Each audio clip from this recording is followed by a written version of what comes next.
Olá, está começando o quinto episódio da segunda temporada do Papo Coletivo, o podcast do Cidadania por Imagem. Somos um coletivo de estudantes do curso de Licenciatura em Cinema e Audiovisual da Universidade Federal Fluminense. Aqui você pode ouvir os registros das videoconferências sobre cinema, audiovisual e educação que promovemos durante o período de isolamento social causado pela pandemia do coronavírus. O tema da conversa de hoje, que parte da videoconferência gravada no dia 28 de novembro de 2020, é Cinema da Baixada Fluminense.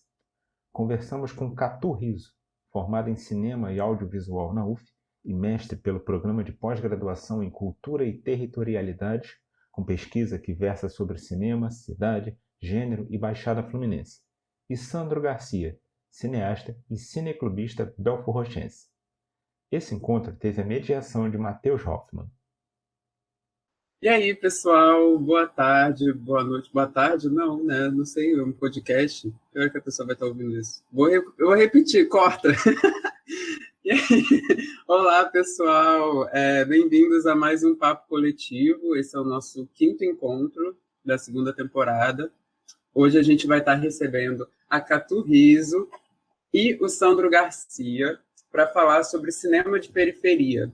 Eu, Matheus Hoffman, né? Alguns de vocês já devem ter ouvido nos episódios anteriores, que eu estava lá mediando, mas eu vou dar uma breve apresentação assim, sobre mim e dizer como que Catu e Sandro estão presentes na minha vida, sem nem saber, provavelmente, né? Mas eles estão bem presentes aí. Mas eu sou Matheus Hoffman, sou de Belfor Roxo, faço licenciatura em Cinema e Audiovisual na UF, estou no 7º período, e eu comecei, desde que eu entrei no curso, eu acho que eu escolhi a licenciatura por conta de uma questão que sempre foi muito forte para mim. O fato de que pouca gente me apoiou quando eu resolvi fazer cinema. Né? Eu lembro que eu era uma criancinha que falava, poxa, eu quero muito fazer cinema, eu quero muito fazer cinema. E as pessoas falavam, você é pobre, vai arrumar um emprego de verdade, sabe? Tira isso da cabeça. E eu tentei fazer várias coisas, né? Fui para meteorologia na FRJ, fiz arqueologia na UF e acabei, depois de muito tempo, falando assim, dane-se, não tem nada a ver comigo essas coisas, eu vou para cinema e é isso aí.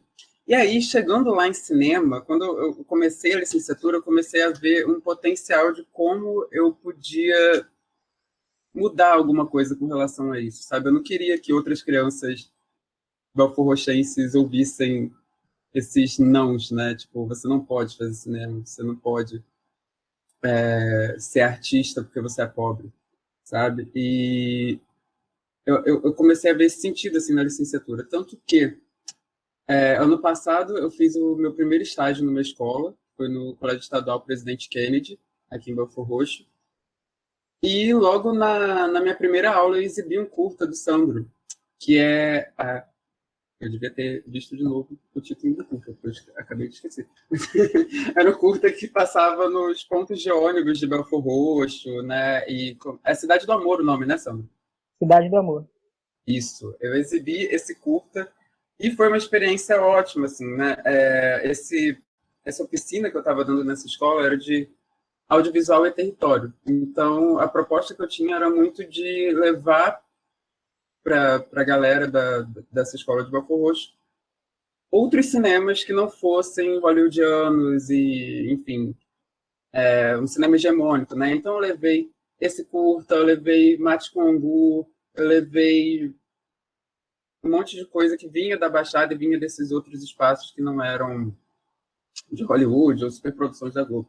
Enfim, daí eu lembro de exibir, né, esse curta do Sandro e foi muito impactante, porque uma boa parte da turma sequer conhecia aqueles pontos de ônibus mais, né? Porque a gente tem um prefeito aqui em Belfor Roxo que achou uma brilhante ideia sair destruindo todos esses pontos de ônibus e colocando outras coisas no lugar, né? E, enfim, vamos pular essa parte.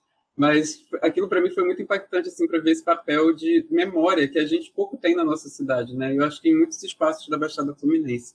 E como que essa memória não vai vir de um Estúdios Globo, sabe? E como isso só vai ser feito por nós mesmos. E isso é uma coisa que me mobiliza muito assim no meu trabalho de cinema. E outra coisa que eu acho que é a parte assim que tem a ver com a Catu, é que em 2018 eu estava um belo dia saindo da UF com uma amiga e a gente estava tipo, pô, vamos fazer alguma coisa no Rio, vamos dar uma volta. Aí a gente foi lá para o Rio, chegamos no Caixa Cultural e estava rolando o Periferia da Imagem. Daí, o que estava passando naquele dia? O filme da Catu, O Terceiro Olho na Terra da Profanação. É esse o nome, né? É um nome muito longo. E eu lembro que eu assisti aquilo, eu vi a sinopse, e era um filme de bruxa em Nilópolis. Eu falei, que é isso, cara? Que vai ser esse filme? E eu assisti, foi uma experiência incrível, assim, que eu realmente também não esperava. Eu acho que nesse momento lá, ainda em 2018, eu tinha uma outra percepção também, sabe, de cinema. E ver aquilo também mudou muito o meu modo de pensar cinema, o meu modo de fazer cinema. Inclusive no... enfim, depois eu entro nesse tópico, que eu acho que vai surgir mais pra frente. Mas aí eu já me apresentei, né? Eu falei um pouco sobre essa relação que eu tenho com vocês, sem vocês nem saberem. E eu queria que agora vocês se apresentassem, vocês falassem um pouco sobre quem é Catu, quem é Sandro, o que vocês fazem da vida, por que a gente tem que conhecer vocês. Enfim, passa a palavra. Quem quer falar primeiro? Os mais novos, o Sandro, por favor, pode começar. Beleza. Cara, muito legal ouvir essa referência, né, que você passou o filme. Lembro que eu fiz um curso de História da Baixada Fluminense no IPE de Belfort Roxo, uma professora na última aula pegou o curso, passou, e eu fiquei assim, caraca, de onde que ela achou isso? Muito legal ver isso. E o Periferia da Imagem, eu fiz esse curso, cara, lá no Caixa, tem o livro aqui, ó, e conheci uma galera massa do Capão Redondo, que pensa um cinema muito diferente, assim, do que a gente vê aqui no Rio. Mas é isso, só para fazer essas pontas de referência. Meu nome é Sandro Garcia, que, como já falaram, como já está na divulgação. Sou cineasta aqui de Belfort Roxo, sou formado por Belfort Roxo, sou formado na melhor escola de cinema do mundo, que é assistir e fazer filmes, formado por bares, formado por meus amigos, formado por uma vontade de fazer cinema, sabe? Eu acho que cinema nunca foi uma possibilidade na minha vida até meus 18 anos, então não conhecia nem o Mate com Angu, acho que essas paradas não chegam na gente quando a gente não vai atrás, né? Mas quando a gente fez o primeiro curso, e um dos primeiros cursos, Cidade do Amor, que a gente viu que era possível fazer cinema, a gente começou a fazer cinema a partir disso. Não foi de uma escola de cinema, não foi de um cineclube, foi de uma paixão mesmo que a gente queria fazer e fez. Porque a gente vinha do teatro, e o teatro para mim sempre foi muito democrático, só tinha que estar lá com o corpo, com aquelas pessoas. E o cinema se mostrou presente de uma maneira que eu não conhecia, né? Descobri que cinema pode ser possível em qualquer lugar. Mas o foda é que não é muito fomentada essa visão de que o cinema é possível. Na verdade, as pessoas romantizam muito que a gente tem que sair de Belfort Roxo, romantizam muito que a gente tem que ir atrás da educação. E hoje eu acredito muito veemente que a educação tem que vir até a gente, sabe? Eu acho que a educação tem que chegar aqui, eu não tenho que estar na UF, sabe? Eu acho que as duas coisas podem coexistir. Algumas pessoas me criticam quando eu falo isso, que eu estou diminuindo a educação pública, a academia e tal, mas não, eu acho que quando a gente ouve que a Baixada Fluminense é muito precária, que a gente vive numa situação onde não tem estrutura, mas eu também acho precário ter que ir para muito longe para conseguir educação. Isso para mim é uma precariedade muito foda. Porque o cinema que eu faço hoje, eu faço com meu vizinho, eu faço com galera que tá aqui na minha rua, que tá aqui do meu lado, que eu vou de bike e faço. O Cineclube foi fundado assim, o que a gente fez aqui foi fundado assim, a gente já dá aula de cinema aqui na cidade assim. Então eu acredito muito nesse fazer independente, sabe? De fazer autodidata, de trazer o recurso e não ir em busca do recurso enquanto o recurso não chega aqui, sabe? Eu acho que isso é uma coisa que precisa ser discutida de maneira muito séria. A galera da Baixada mais antiga fica dizendo para mim, pô, isso é um problema crônico da Baixada, isso é uma coisa que sempre existiu. Eu falo, cara, não, para mim é um problema muito atual, não é crônico.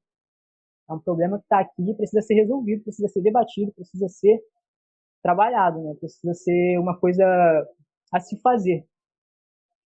E nenhuma instituição que eu participei, nem mesmo Caixa Cultural com esse curso, me deu mais formação do que fazer cinema aqui em Belfort Roxo. Então, por isso que eu falo, sou formado por Belfort Roxo, sou cineasta porroxense, porque a cidade em si, meus amigos, as pessoas que estão aqui próximas, eu felizmente encontrei pessoas hoje que pensam assim, o Vitor é uma dessas pessoas que está aqui na conversa, que também pensam a possibilidade, não pensam que a gente tem que se desdobrar.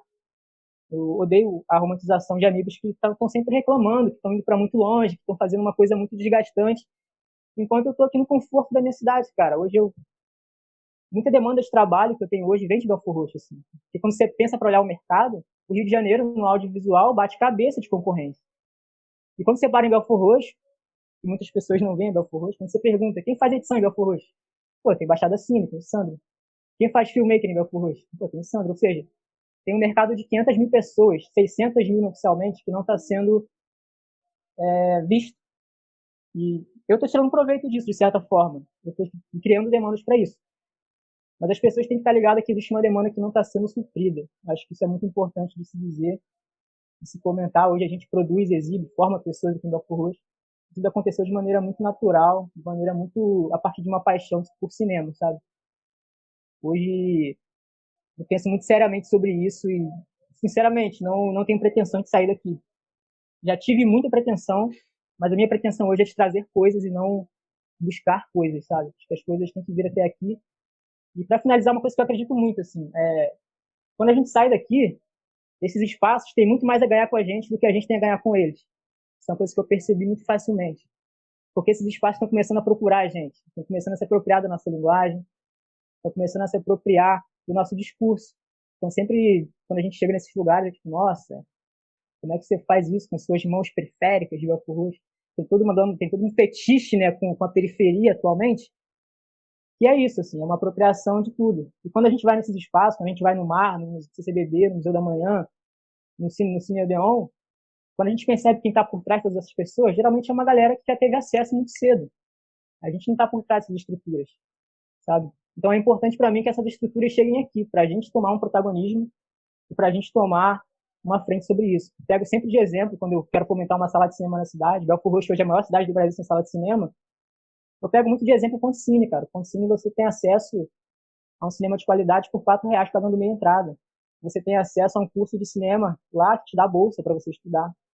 Você tem acesso ao cinema de maneira que nenhuma universidade do Brasil, do Rio de Janeiro, por exemplo, faz isso. Então, acho que a gente tem que brigar por isso sim, cara. Esse curso do Caixa Cultural, por exemplo, deu passagem, deu alimentação. Isso é dar acesso. Agora, eu tenho que me desdobrar para isso. Desculpa, é muito egoísta eu falar isso, mas eu não estou disposto a passar perrengue, não. O cinema que eu faço hoje, meu posto, para mim é muito prazeroso, é muito rentável e tem um potencial de possibilidade muito grande, assim. Tem um potencial de crescimento muito grande. Não é uma coisa que está estagnada, está sempre em crescimento. Mas é isso, vamos trocando aqui, nesse papo aí a gente vai desenvolver. Quer falar alguma coisa, Matheus? Não, eu ia falar que pode seguir, pode ser você. Show. Boa tarde, pessoal. É muito bom escutar o Sandro, assim, porque a gente vai desmistificando essa ideia da periferia como um lugar de uma identidade só, né? São múltiplos sujeitos, múltiplos caminhos de pensar o cinema aqui. E a gente está falando de um território bem específico, que é a Baixada Fluminense. São 13 municípios, milhões de pessoas, né? Falam que é tipo o Uruguai ao lado da capital. Então, a minha trajetória, por exemplo, é bem diferente da do Sandro. Eu me formei em cinema na UF e morei em Niterói. Eu venho de uma família de classe média, da Baixada Fluminense. Acho importante falar isso. Eu tive condições de morar perto da minha faculdade, de viver a faculdade, que é uma faculdade integral. Né? Eu fiz bacharel, que é super elitista. Você tem que ficar 5 períodos, né, tendo aula de manhã e de tarde, se você fizer as grades conforme a estrutura da faculdade. E eu fiz totalmente o caminho oposto aos 16 anos eu estava no Pedro II, fiz um curso no Pedro II, meu primeiro curta-metragem como assistente de produção foi com uma galera da Zona Sul, Tijuca. Minha mãe conheceu a minha professora, ela me chamou para fazer assistente de produção, e eu tive essa primeira experiência, eu decidi, quero fazer cinema. E quando eu entro na UF, eu começo a produzir, a trabalhar, a pensar cinema ali, né, naquele território, em Niterói, um território que eu era recém-chegada. E a UF também ela tem uma potência muito grande, que ela tem alunos de vários lugares do Brasil. E eu acho que isso também é muito potente, esse deslocamento. Para mim, a trajetória foi. Né, meus amigos, a maioria eram imigrantes. O Lucas, que é um dos organizadores dessa mostra, o Lucas Andrade, estudou comigo, veio de Recife. E aí tinha o Petros, que era da minha turma, Petros de bairro, e a gente do Ceará, e ele trazia um cinema, que era o cinema Alumbramento, que para mim foi o primeiro contato com uma galera fazendo cinema de baixo orçamento. E aí a gente começou a ver os filmes dessa galera, Estrada pra Ítaca, Sábado à Noite, quando eu vi que é um filme do Ivo Lopes.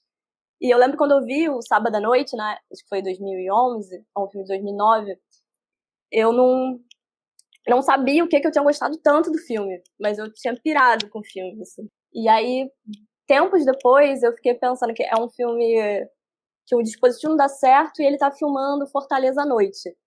E foi quando eu vi, acho que pela primeira vez, um filme que a cidade é o protagonista e que é uma cidade que parecia Nilópolis também, sabe? Uma cidade em que você tem um vazio, que você tem ruas mal iluminadas, em que você não tem um agito como você tem na capital, e que você tem cenas de pessoas procurando pombos.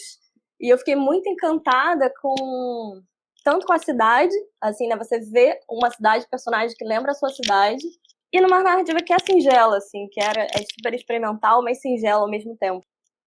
E aí, quando eu tô no final da minha graduação, em 2013, eu penso, cara, eu nunca fiz nada em Nilópolis, então eu venho dessa outra trajetória, eu percebo ao longo da minha formação que eu não tinha feito nenhum ensaio fotográfico, nenhuma narrativa em Nilópolis, que eu não tinha uma relação mais de trabalho artístico com Nilópolis.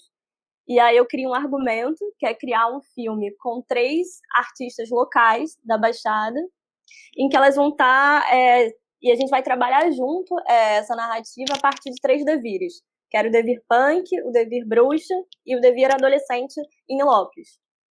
E aí, nesses reencontros, eu reencontro um professor de teatro aqui de Nilópolis, e ele me chama para conhecer a escola. É uma escola que eu tinha estudado quando eu tinha 8 anos. E, infelizmente, o espaço, que era o único teatro que tinha na cidade, aqui em Nilópolis, era um centro cultural, não só um teatro, que tinha curso de artes plásticas, era referência na região. Ele foi demolido, o prédio em si, e a galera estava tendo aula numa unidade de creche desativada, numa sala super pequena, uma turma de 15 alunos, numa sala de 12 por 2, assim, ou menor. E a gente foi, só que a força da galera, tinha uma senhora de 72 anos, tinha jovem de 16. A energia era uma esquete, era um momento de esquete, e fomos 6 pessoas da equipe. E aí tava essa galera que eu fui falando, o Petrus, o Lucas, Helena, que eram amigos, e que a gente estava fazendo um coletivo, que ainda nem tinha esse nome de coletivo, mas estava fazendo muitas produções juntos naquela época. E morando juntos também. E quando eu conheço a Flaviane Damasceno, a Joana Ribeiro e a Fernanda Carvalho, que é através dessa escola de teatro, a gente começa a construir o Contecerolho na Tarde da Profanação. Foi muito massa saber desse teu encontro ao acaso, da magia dos acasos, que eu gosto de pensar. E elas que tinham uma formação totalmente na Baixada. Elas tinham, na época, uma tinha 21, outra tinha 19, eram mais jovens do que eu, mas tinham toda uma reflexão sobre o que é ser artista, o que é ser, né, trabalhar no teatro na Baixada Fluminense. A Flaviane já tinha uma vontade de trabalhar com cinema, mas até então isso ainda não tinha aparecido. E elas se entregaram no processo, foram 6 meses de invenção ali de roteiro coletivo, tanto com elas quanto com a equipe. E aí entrou um núcleo, que é a da Lindalva, que é a personagem que abre o filme, assim, e foi um encantamento, a força da Lindalva, a música, ela que traz, e as outras 2 personagens. E a gente foi criando junto, assim, ao longo desses 6 meses. Todo final de semana a gente estava ensaiando, estava andando pela cidade, estava redescobrindo o Jericinó, que é um parque que tem aqui, estava indo nas ruínas do teatro, essa cena final que tem no filme, nessas ruínas desse teatro, que a Flaviane falava que é o lugar, assim, que formou ela e que ela vê em ruínas, e não tem até hoje, né? Teve essa promessa dele ser reconstruído. Isso aconteceu em 2013, essa demolição, e a gente está em 2020 e não tem essa reconstrução. Mas o filme, de nenhuma maneira, ele queria trazer essas questões. Isso estava no processo da gente, no processo dos ensaios, esse contexto, essas trocas, o pensar, quando a gente pensava o lugar preferido da cidade. E aí a gente tanto pensava qual seria o lugar preferido da personagem e qual é o lugar preferido de vocês. E tinha esses lugares de ausência. Ou era o Rio de Janeiro, a praia no Rio de Janeiro, não tinha um lugar preferido. E aí a gente começou a pensar muito o que é ser mulher, né, na Baixada Fluminense, o que é você andar à noite sozinha enquanto mulher. E aí cenas que parecem simples, se a gente for pensar em outro contexto urbano, outro gênero, mas 3 jovens andando à noite para ir para uma festinha já é um grande acontecimento, sabe? Porque você vai estar andando por um espaço deserto, você vai estar andando só entre as mulheres, então você está num lugar de vulnerabilidade. Então isso já tinha uma força muito grande. A gente foi percebendo isso e não sei se se empoderando, mas se transformando, assim, se apropriando desse lugar juntas nesse processo. E isso trouxe uma narrativa muito múltipla. A gente ficou 2 anos montando, e aí quem montou comigo foi o Petros e a Helena Meirelles. E aí transformou totalmente a minha relação com a Baixada, porque nesse processo a Joana, além de atriz, é poeta, circulava muito os saraus, estava no momento de efervescência de sarau na região. Eu descobri o universo do sarau. E aí eu saí um pouco desse universo do cinema e fui para o universo da cultura, entendendo que o cinema ele está imbricado a processos culturais, sabe? Porque na UF a minha experiência era muito fragmentada. Você tinha o cinema, o universo do cinema. E aí eu começo a entender o cinema como uma prática cultural, como uma prática que está relacionada com artista de rua, está relacionada com poeta, está relacionada com cineclube, assim, tudo muito intrínseco, assim.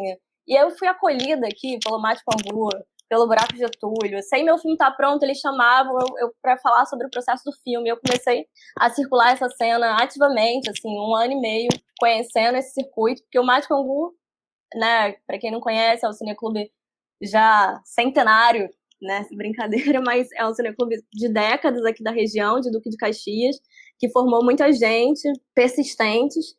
E tem um texto do HB que fala: o digital é um forte. E eu acho que se mistura, assim, essa potência do digital. Meu filme foi feito em digital. Também quando você se forma na UF, naquele momento, 2010, que o digital já estava bombando, a UF ainda estava numa película, sabe? Não que você não possa trabalhar com película, é foda.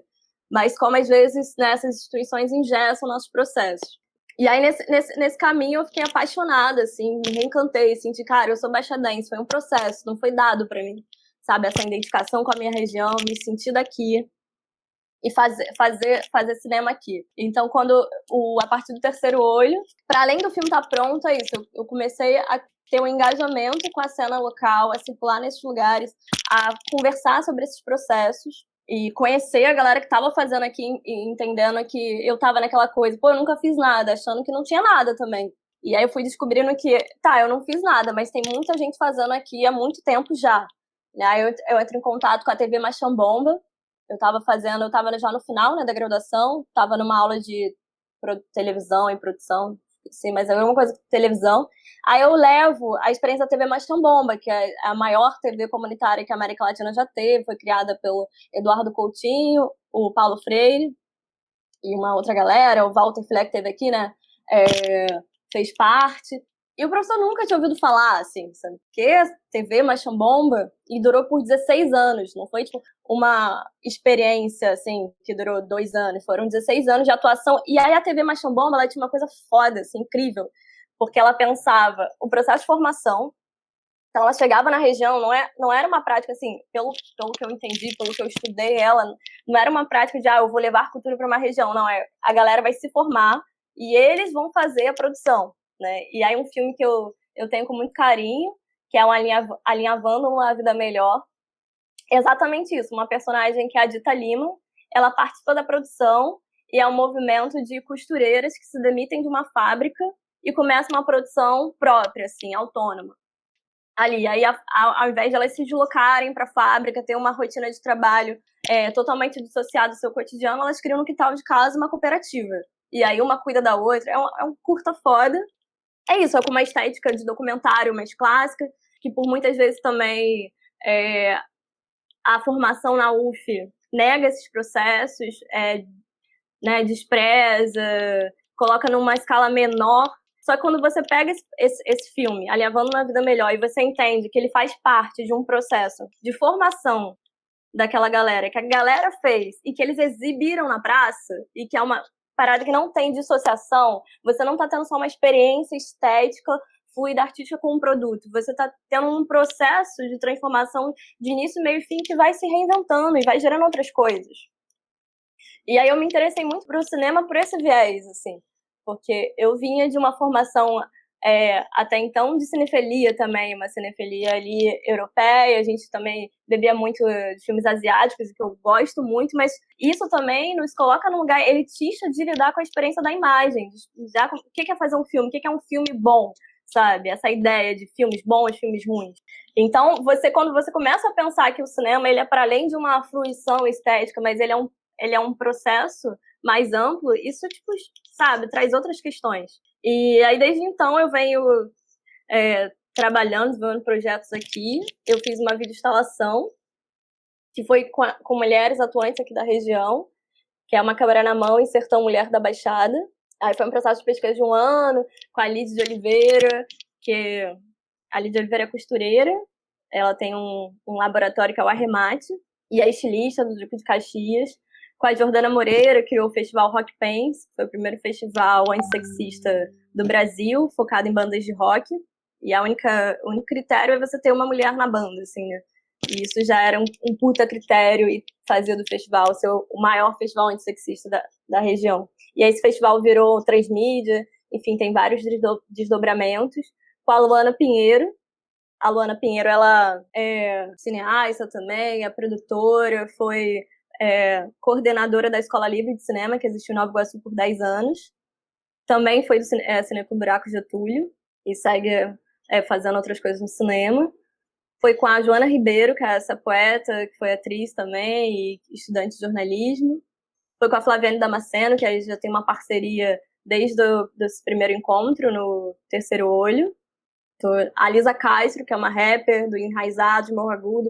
E aí eu comecei tipo, a me relacionar isso com essa cena e com essas múltiplas atuações, assim. Ver, cara, a Luana estava 10 anos, sabe, na Escola Livre de Cinema, vontade de estudar na Escola Livre de Cinema, tem uma galera foda que se formou na Escola Livre de Cinema, e a escola que começou num certo centro e foi para dentro, o que o Sandro falou de você ter escolas aqui, isso é essencial, você ter uma formação aqui dentro, porque você vai incentivar que a galera produza aqui. Surgiu vários cineclubes na Escola Livre de Cinema, Chuchu com X, e mesmo quem não tá ali fazendo a formação, isso reverbera, né, na economia local, isso reverbera em todo o bairro, todo o território.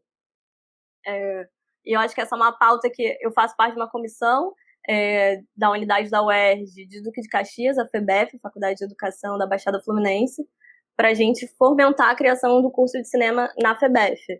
É uma comissão mista, né? Tem 2 pessoas de fora e outros professores dentro da faculdade.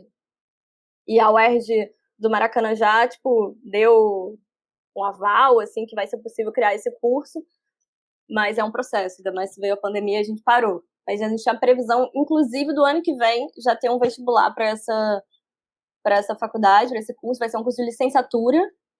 Só que a gente quer fazer um curso de licenciatura, porque é uma faculdade de educação, tem que ser um curso de licenciatura, mas bem experimental também, bem, tipo, engajado com o território, sem diferenciação entre a educação e um cineasta, sabe? Os dois como juntos. Um professor ali, um educador, ele é alguém que experimenta, alguém que faz.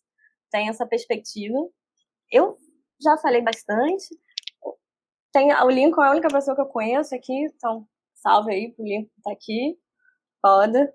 Acho que a gente pode até, não sei, abrir, o Lincoln pode falar sobre as experiências dele também. E só uma coisa.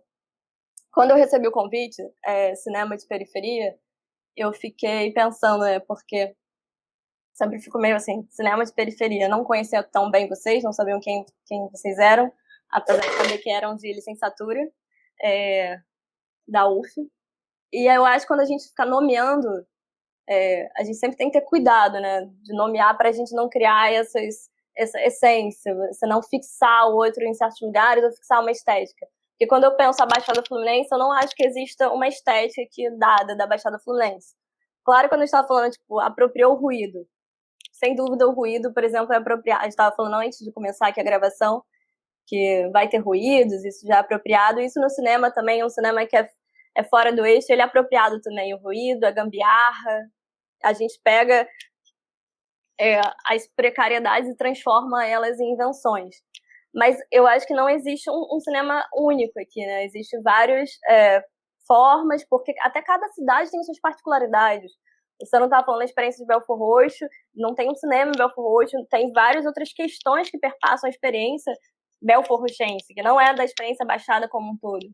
Nilópolis tem outras particularidades, então aqui a gente tem um cinema muito múltiplo, o que eu acho que perpassa por todo sujeito que está fora do centro, são realmente a questão do reconhecimento, a questão da valorização, a questão da produção, você ter um fomento. E aí eu acho que a gente pode também pensar quais são as maneiras de buscar esses fomentos. A gente aprende, às vezes, poucas vias, como as vias do edital, e a gente, às vezes, fica meio viciado nesses caminhos, mas a gente precisa também inventar outros caminhos, ter uma sagacidade de mapear novas formas de autonomia e de financiamento. Então, eu queria deixar esse questionamento até entender como vocês entendem essa ideia, porque esse título, Cinema de Periferia, vocês podiam me chamar para falar sobre cinema de invenção, por exemplo. E o Sandro também, com certeza. Eu concordo plenamente com tudo que vocês falaram. Peraí, estou até digerindo. Na verdade, essa questão do título fica aí para produção, porque não fui eu, tá, gente? Vou tirar o meu da reta. Mas eu também fui convidado. Enfim, eu concordo plenamente. Poderiam ser vários títulos que contemplassem o trabalho que a gente quer fazer, mas eu acho que talvez fosse essa ideia de justamente tratar desse cinema que é outro, né? Que não, enfim, que foge desse cinema UF de Niterói e vai para um cinema de outros espaços que não estão lá. Eu acho que por isso que veio esse nome de periferia. Mas eu também acho que é super questionável assim, esse tipo de coisa. Eu acho que está certíssimo em colocar essa questão. Fica aí, tá, gente? Da produção, para a gente repensar também dessas coisas depois. Mas eu vou, então, aproveitar aqui a fala da Catu e do Sandro, que foram falas, assim, muito boas, que me atravessaram de várias formas. Eu acho que eu tenho uma experiência de um cinema muito parecida com a da Catu, assim, porque também saí daqui, fui para Niterói, eu cheguei a morar 2 anos lá, depois eu comecei a ir e voltar todos os dias, um curso que é noturno, né, a licenciatura é à noite, então, assim, caos. Mas eu também tive muito essa... Eu estou chegando agora no final do curso, eu nunca fiz nada aqui na Baixada. De produção, pelo menos, né? E eu ficava muito incomodado com isso, assim. E como que, sei lá, é como se a universidade ela não acolhesse esses alunos que não fazem parte daquele universo, né? Que estão ali meio que divididos entre esses outros espaços. E eu acho muito importante que a gente faça esse caminho como a gente está fazendo aqui agora. Eu ia comentar também sobre o Walter Filé, que foi falado aqui na TV, sobre a TV Machambomba. Ele agora é professor da licenciatura, não sei se a Catu sabia. Ele está dando as disciplinas de estágio para a gente.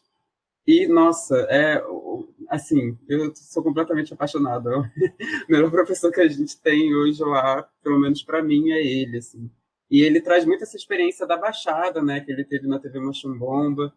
É uma conversa assim, de igual para igual, que eu nunca tive dentro da universidade, né? Primeiro que também foi o primeiro professor preto que eu tive em 8 anos de universidade pública. E isso para mim é bem chocante, sabe? Primeira pessoa assim, que eu realmente consigo me comunicar. Mas, enfim, eu ia perguntar se alguém tem alguma questão, porque senão eu ia trazer aqui as minhas perguntas. Alguém quer falar alguma coisa? Eu ia aproveitar isso para puxar aqui, né, que essa questão da invenção de se inventar educador audiovisual, né, que eu acho que é uma coisa que a gente faz aí nos 4 anos de licenciatura, que a cada período a gente descobre uma nova possibilidade enquanto educador audiovisual. E eu fiquei pensando muito nesse tipo de cinema que se faz através da produção da Catu ou do Sandro, né, que é um cinema enquanto processo. É um cinema que a Catu, antes mesmo do filme estar pronto, ela já está ali contando sobre como aquele processo de produzir o filme transformou. Né? E eu acho que isso é a parte que tem mais potencial assim, nesse tipo de cinema que a gente está abordando aqui hoje. E eu queria que vocês falassem um pouquinho mais sobre isso, assim, como que é o processo de fazer um filme na Baixada, né? O Sandro, como que é esse processo de você reunir a galera que você conhece, que está ali perto, e falar, pô, vamos fazer um filme. De onde vem a ideia? O que motiva vocês? Que tipo de produção vocês pensam em fazer quando vocês se juntam? E por onde essa produção circula? Quais lugares que vocês ocupam? Né? Porque a gente está falando também um pouco sobre isso, de deixar de ir até esses espaços de legitimação e de formação, né? Para que eu vou lá no centro do Rio fazer um curso no Caixa Cultural? Por que esse curso não vem para cá? E as salas de exibição é a mesma coisa, né? Como o Sandro falou, em Belfort Roxo não tem nenhuma sala hoje. E tem só esses outros espaços, né? De cineclube, tem o Donana, que acabam sendo espaços de exibição, mas assim, um espaço formal, comercial, isso não existe aqui. Então, eu queria saber de vocês, enquanto realizadores audiovisuais, como é que vocês pensam esse processo, né, de produção, de exibição, de circulação dentro da Baixada, né? E também como que vocês tentam invadir esses outros espaços legitimados, né? Essa coisa de furar a bolha também, que é uma bolha que nos impuseram, né? A gente é obrigado a sair dela para alcançar esses outros espaços. Enfim, falei demais, mas tá aí com vocês, se podem falar. Beleza, eu vou só mandar um salve também pra galera que tá aí, todo mundo. Não conheço todo mundo, mas o Lincoln, pô, a gente troca bastante. Várias ideias aí, que ele tá em contato frequente com a gente aí também. O curso da Casa do Caixa Cultural, ele tava mediando lá, então a gente trocou uma ideia muito massa. Tá com um estúdio agora no Capão, tá com umas ideias de escola de cinema muito semelhantes do que a gente pensa, eu acho isso muito foda. E vai rolar muita coisa aí pós-pandemia, vai ter uma troca massa. Mas esse processo, cara, de descobrir o cinema, cara, é muito suspeito da minha parte, que eu vim do teatro, assim. O teatro, para mim, ele sempre foi muito democrático. Ele sempre teve uma coisa muito aberta e que você chega com o teu corpo e faz. Você não precisa ter equipamento, você não precisa ter formação, você não precisa ter porra nenhuma. Vai lá e faz, e tu transforma o mundo com o teu corpo, sabe? E você transforma o coletivo com pessoas. Então, quando eu descobri o cinema também, tem muitas coisas que eu fiquei bem impactado, assim, tipo, muita coisa que me assusta ainda. A coisa do ego, a coisa de você fazer um filme e uma pessoa levar crédito pelo filme, sendo que um filme é um processo coletivo, sabe? Quando eu vejo a capa de um filme, tá escrito um filme D e tal, o nome de uma pessoa, eu acho errado. Eu não consigo fazer isso no filme meu. Eu acho que isso é uma coisa muito de indústria, que é muito imposta pra gente fazer, sabe? E, cara, eu não trato, sei lá, o diretor pra mim não é um cara que tá ali ditando o que tá sendo feito, é uma troca. Sem as pessoas que estão no processo, não tem filme. Então eu acho muito injusto chegar aqui e falar, pô, meu filme. Não tem meu filme, cara. Tem um processo de pessoas que estão fazendo uma transformação coletiva ali. A Catu colocou muito bem essa coisa de ser uma coisa muito coletiva, muito ampla, né? É vários processos. Você passa por poesia, você passa por imagem, você passa por som, você passa por atuação, você passa por vivência, você passa por trajetória, sabe? Quando você está fazendo um filme sobre Belfort Roxo, quando você está fazendo um filme sobre a Maré, sobre Capão Redondo, você está contando uma coisa muito autêntica, você está contando uma coisa muito de que você vive. Então é muito ruim quando eu vejo alguém subindo no palco sozinho para falar de um filme. Eu acho isso muito ruim. Eu acho isso muito problemático. De verdade, assim, eu acho que isso tem que ser discutido também. De chegar e, cara, olha só, o cara que faz o som é tão importante quanto você. Ele não tem uma subfunção. A função dele, sem som, não tem som no filme, mano. Sem uma fotografia, não tem imagem. Então, acho que as pessoas têm que parar um pouco para refletir sobre isso. Parar de pensar um pouco em si e pensar um pouco em volta, né, cara? E quando a gente fala de processo, aqui em Belfort Roxo, por exemplo, eu acho maravilhoso produzir filmes aqui. Eu acho lindo, porque é sempre uma surpresa, é sempre uma coisa inesperada, é sempre uma coisa, é um evento. Você tá com uma câmera na rua, de início, o morador fala, que isso, é YouTube? Aí depois ele entende, pô, é um filme. Depois ele entende, caraca, existe um cineasta aqui onde eu moro. Ele passa a perceber aquilo como uma coisa muito transformadora. Isso, de certa forma, é política pública, de certa forma, é formação de plateia, de certa forma, é você mostrando para as pessoas que existe cinema nesse espaço. Hoje, sim, eu tenho para mim que por que eu acho que a educação tem que vir, cara? Porque eu trabalho com pessoas hoje. Eu trabalho com um cara hoje sensacional, que é o Luiz Silfer, inclusive a Catu conhece, fez um filme com vocês recentemente, o filme de Nova Iguaçu lá e tal. Ele é um cara que só anda de bicicleta em Belfort Roxo. Então, onde a bicicleta dele não chega, eu não quero estar, tá ligado? Eu quero estar onde ele pode chegar também. Tipo, eu quero estar onde o cinema é possível pra ele. Se não for possível pra ele, eu também não quero, mano. Porque eu tô ligado que eu tenho meus privilégios, tô ligado que eu tenho acesso a várias paradas. Esse exemplo da Catu é muito foda, de morar em Niterói.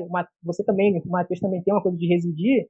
Tem uma amiga minha do teatro, colega de palco de longo prazo, que ela, desde que eu conheci ela, ela tá em Niterói, ainda mora lá, faz social, como é que é o nome?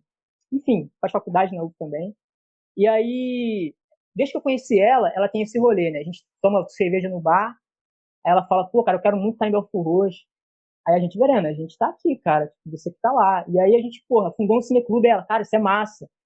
Eu quero estar aqui com vocês. E a gente fala, Verena, a gente tá aqui, você que tá lá. Aí a gente lança um filme, ela fala, porra, eu queria estar com vocês. E a gente fala, Verena, as coisas estão acontecendo aqui. É só você estar.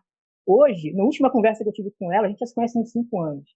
Conversei com ela esse mês ainda, que foi... A gente não se via na pandemia, desde março da pandemia. Encontrei com ela num bar tomando cerveja. Hoje ela está no emprego que ela odeia, que é um emprego numa construtora, que a família impôs ela a estar nesse emprego, porque não estava conseguindo nada com assistência social e tal. Ela falou para mim, cara, eu vou sair final do mês e não, vou pegar meu salário final do mês e vou sair porque, sei lá, não é para mim. Eu falei, Verena, você fala isso há 5 anos. Tipo, desde que eu te conheci, você passou por todo o processo que o Baixada Cine fez em Belfort Roxo. Você viu a gente fundar cineclube, você viu a gente fazer filmes, a gente chegou no Odeon, cara. A gente fez vários processos que você queria estar. Só que você se privou disso por uma imposição da sociedade, de você ter um diploma, de você estar se legitimando, de pressão familiar. Então também tem esse processo de eu perceber que as pessoas querem muito uma coisa, mas elas não entendem a potência daquilo, sabe? Acha que o que a gente faz aqui é precário e não dá dinheiro. Amigo, dá dinheiro, sabe? O filme que a gente fez pro Lab Curto, a gente se pagou. O filme que a gente vai fazer o próximo, a gente vai se pagar também. As produções que a gente faz aqui, a gente consegue alguma renda. Os trabalhos audiovisuais que a gente faz, a gente tem renda. É porque as pessoas não conseguem enxergar isso como realidade, cara. Quando você não tem nada naquele ambiente, as pessoas passam a achar que você está fazendo tudo brincando. Acho que é uma brincadeira, acho que é um hobby. Ah, você faz, pô, legal, tá filmando ali, hehehe. Mano, não é, mano. É um trabalho muito sério, é um trabalho muito sério. A Aldir Blanc tá aí agora, a gente vai pegar 100 mil para fazer um festival de cinema. E a gente vai se pagar para fazer o festival. A gente vai lançar um livro agora sobre a trajetória de cinema em Belfort Roxo. A gente vai se pagar com esse livro, tá ligado? Isso é muito importante pra gente, é muito importante a gente estar falando sobre isso. É muito importante a gente estar registrando essas coisas. Essa coisa dos cineclubes da Baixada Fluminense, eu passei a frequentar e percebi uma parada. Como a gente ainda é pequeno em tamanho de quantidade de pessoas. No teatro, a cada ano que passava de turma, eu via 20 novas pessoas entrando. Na música, toda hora tem uma galera nova chegando. Mas no cinema é essa coisa estagnada. Surge um, surge dois, aí fica aquela coisa... Porra, aí a gente tem que fomentar uma escola na UERJ de Caxias e tem 20 pessoas para assinar um abaixo-assinado. Era para ter 2.000 pessoas, porra. Não era para ter 20, tá ligado? Então acho que diz muito sobre isso, cara. A gente tem que fazer políticas públicas, a gente tem que fazer rede com pessoas que estão interessadas, a gente tem que fomentar pra caralho o cinema onde a gente tá, mano. Fomentar um cinema acessível. É muito foda, a galera, porra, todo dia vem alguém falar pra mim, cara, pô, você tem que fazer faculdade. Eu vou fazer, mano. Se Caxias abrir, eu vou estar interessado. Porque como a Catu falou, vai ter a ver com o que eu quero fazer, porque vai ser uma coisa de território. Não vai ser uma parada externa. Porque, desculpa, eu não vou trocar o que eu faço hoje por uma parada que eu não quero, porque você quer. Desculpa, eu não tô afim de fazer isso. É literalmente uma questão de vontade mesmo. Eu não tô afim de passar perrengue, eu não tô afim de pegar 2 ônibus pra ir pra outro lugar. Não tô afim mesmo, cara. Tipo, desculpa, eu não tô nem um pouco. O que eu faço hoje é muito transformador. São pessoas maravilhosas, são pessoas que, porra, me identifico muito. A gente se reúne toda semana pra discutir, e nessa semana a gente tava discutindo, pô, como é que a gente fomenta uma escola de cinema aqui? O Lincoln até trocou essa ideia comigo de, pô, beleza, não tem prédio, mas se tem pré-vestibular hoje em Laje, em vários lugares, por que não pode ter um curso de cinema itinerante? Dá pra ter também, pô, é só alguém querer. O problema é que a nossa sociedade, que a Baixada Fluminense em si, a gente é muito empurrado pra não dar, não consegue, é difícil, é complicado, só que ninguém pergunta como, ninguém pergunta por quê, ninguém pergunta se é possível, sabe? Mas assim, eu acho que isso é um processo. Felizmente hoje, muito felizmente, eu tô com pessoas hoje que pensam muito nessa parada, tá muito avançado nesse pensamento, assim, tá muito pra frente. E eu acho que isso é uma coisa que a elite não tá nem um pouco ligada, assim, não tá nem um pouco ciente do que tá acontecendo, do que a gente tá fazendo. Tanto que nem a cena da Baixada Fluminense, conto no dedo quantas pessoas vieram no Cineclube do Velho Brejo em Belfort Roxo. Eu conto no dedo quantas pessoas vieram. E eu não tô fazendo aqui uma cobrança. O Cineclube de Velho Brejo, do Belfort Roxo, é o único cineclube que eu vou e tem mais morador do que cena. É o único que eu vou que tem morador pra caralho e pouco cineasta. Porque tu vai em vários cineclubes e tá todo mundo lá, toda cena. Não tem um morador, mano. Não tem um morador que não faz parte da cena que tá no cineclube. Eu tô batendo palma pro espelho no cineclube assim. Eu tô vendo o filme da Catu que eu já vi, que ela já viu, que o fulano já viu. Mas quem tem que ver esses filmes, cara, é as crianças que moram na nossa rua, tá ligado? É o nosso morador aqui, é o vizinho. Quando os caras perguntam, pô, tu é cineasta, tu fez qual filme? Aí eu falo os filmes que eu fiz com telefone, pra ele achar que é acessível. Eu falo, mano, tem um filme de telefone, a gente fez, foi premiado aí em tal festival. Pode fazer também. E é muito sobre isso, cara. Eu acho que existe um processo que não está sendo discutido. E não está sendo discutido no âmbito de dimensão, sabe? A mídia não fala sobre isso. A mídia quer que você, é isso, pegue 3 ônibus, faça uma faculdade durante 4 anos, para pensar se você vai ter alguma renda. Porque o que a gente conhece de amigos nossos que tem formação e tá fudido, não é pouco, não cabe no caderno, tá ligado? É muita gente. Mas o que a gente conhece de gente que não tem formação nenhuma e é potente, a gente tem muita pessoa para falar disso também. A gente tem uma galera também que, porra, tá aí com uma formação de vida, sabe? Eu acho que cai muito sobre isso. Quando eu vejo um cara fazendo cinema Furos com telefone, tipo o Luiz, mano, isso pra mim, de verdade, nenhum outro lugar vai me oferecer isso a não ser uma periferia. Nenhum lugar. E o cara filma com alegria, filma com vontade, ele filma uma parada que não tá sendo filmada. Porque essa galera vem pra periferia, né? Vem esses pesquisadores, aí filma aqui a nossa dor, filma a galera preta trabalhando, filma a galera preta morrendo, aí vai ganhar os louros do filme e ainda coloca lá, um filme de fulano. Mas quando a gente filma, a gente filma felicidade, porque é muito difícil para as pessoas compreenderem que a gente é feliz. É muito difícil eles compreenderem que a gente filma felicidade, que a gente filma trajetórias massas, que a gente filma coisas muito bacanas, assim, coisas que eles não conhecem. É muito sarcástico essa coisa de fazer filme e tomar cerveja, mas é real, pô. A gente aqui no Galpo Roxo, a gente faz um filme, filma, tá perto de casa, para no bar, toma uma cerveja, troca ideia, e fica sonhando com possibilidades. Não fica estagnado numa parada de, pô, mano, tá fora, vou ter que fazer isso, vou ter que fazer aquilo. Não, é prazeroso mesmo. É ruim falar disso, porque parece que a gente brinca, mas não, é porque é prazeroso nosso trabalho mesmo. A gente gosta do que a gente faz. É literalmente gostoso mesmo. O que o Donana faz hoje, você vai no Donana, é um sarau que reúne 200, 300 pessoas em cada edição. Você não vê ninguém triste ali dentro. E absolutamente ninguém tá ali trabalhando forçado. Tá todo mundo ali fazendo um trabalho que curte muito, assim, que curte pra caralho. Aí a galera, porra, quando a gente foi fundar o Cineclube aqui, a galera, pô, cara, isso é difícil. A gente fundou o Cineclube de Belfort Roxo hoje tem bolsa para aluno do IF. A gente dá uma bolsa para os alunos do IF de Belfort Roxo com o Cineclube. A gente tem uma bolsa de R$ 1.500 para passagem, alimentação e divulgação. São o dinheiro que a gente usa para fazer adesivo, para dar dinheiro para a galera vir. Então, assim, cara, possibilidades, elas estão sempre aí. Tipo, o foda é que as pessoas acham que só existem um meio, tá ligado? A galera glamoriza muito essa coisa de, porra, você tem que ir pra lá, não sei o que. Não, cara, a gente tem que vir pra cá, a galera tem que chegar aqui, tem que estar onde eu tô, mano. E quando a gente tem noção disso, porra, a oficina que a gente deu em Belfort Roxo formou 20 cineastas, saíram 4 curtas em 4 encontros. 2 encontros práticos. Um dos curtas foi vencedor da Mostra Rio 2030, deu dinheiro pros alunos que nunca tinham pegado câmera na vida. Tipo, foi o primeiro filme deles. Os caras foram premiados, foram exibidos numa tela grande, foram exibidos numa sala de cinema. E, tipo assim, hoje, desse mesmo curso, saíram 2 coletivos, vai sair 2 cineclubes. Esse tipo de desdobramento, ele ainda é pensado a curto prazo. Ele não é uma coisa pensada, tipo, pô, daqui a alguns anos, não, cara. A transformação, ela é rápida. Porque esse tipo de coisa ainda não está sendo feita, acho que não está sendo demandada. Tipo, a galera não está ciente disso. Esse exemplo que eu dei da Verena, que é essa amiga que tá sempre, toda vez que eu converso com ela é isso, porra, queria estar com vocês aí. Não, cara, você não queria, não. Você tem outras prioridades. E é super natural que você tenha outras prioridades. Mas se você quiser estar mesmo, cara, tipo, vá, mano. Não fica nessa de, pô, eu queria estar fazendo isso, queria estar fazendo. A Catu deu um exemplo muito foda de, pô, se descobriu o Baixadense. Tá ligado? Isso é foda, tipo. Isso é muito foda, porque Baixada é um gênero, é uma linguagem que a gente tem de cinema aqui. Não é uma coisa que dá pra pessoa falar, pô, dá pra fazer isso. Quando você pergunta como é fazer cinema de periferia, no nosso curso a gente perguntou pros alunos, tipo, cara, porque a gente não ensinou nada, a gente tava ali pra trocar. A gente tava ali pra mostrar um pouco do que a gente faz e trocar com eles. A gente perguntava, cara, o que pra você é cinema de periferia? E são várias respostas, porque não tem certo e errado, tem uma proposta. Não existe certo, a arte não é um produto onde você tem que enquadrar de tal maneira.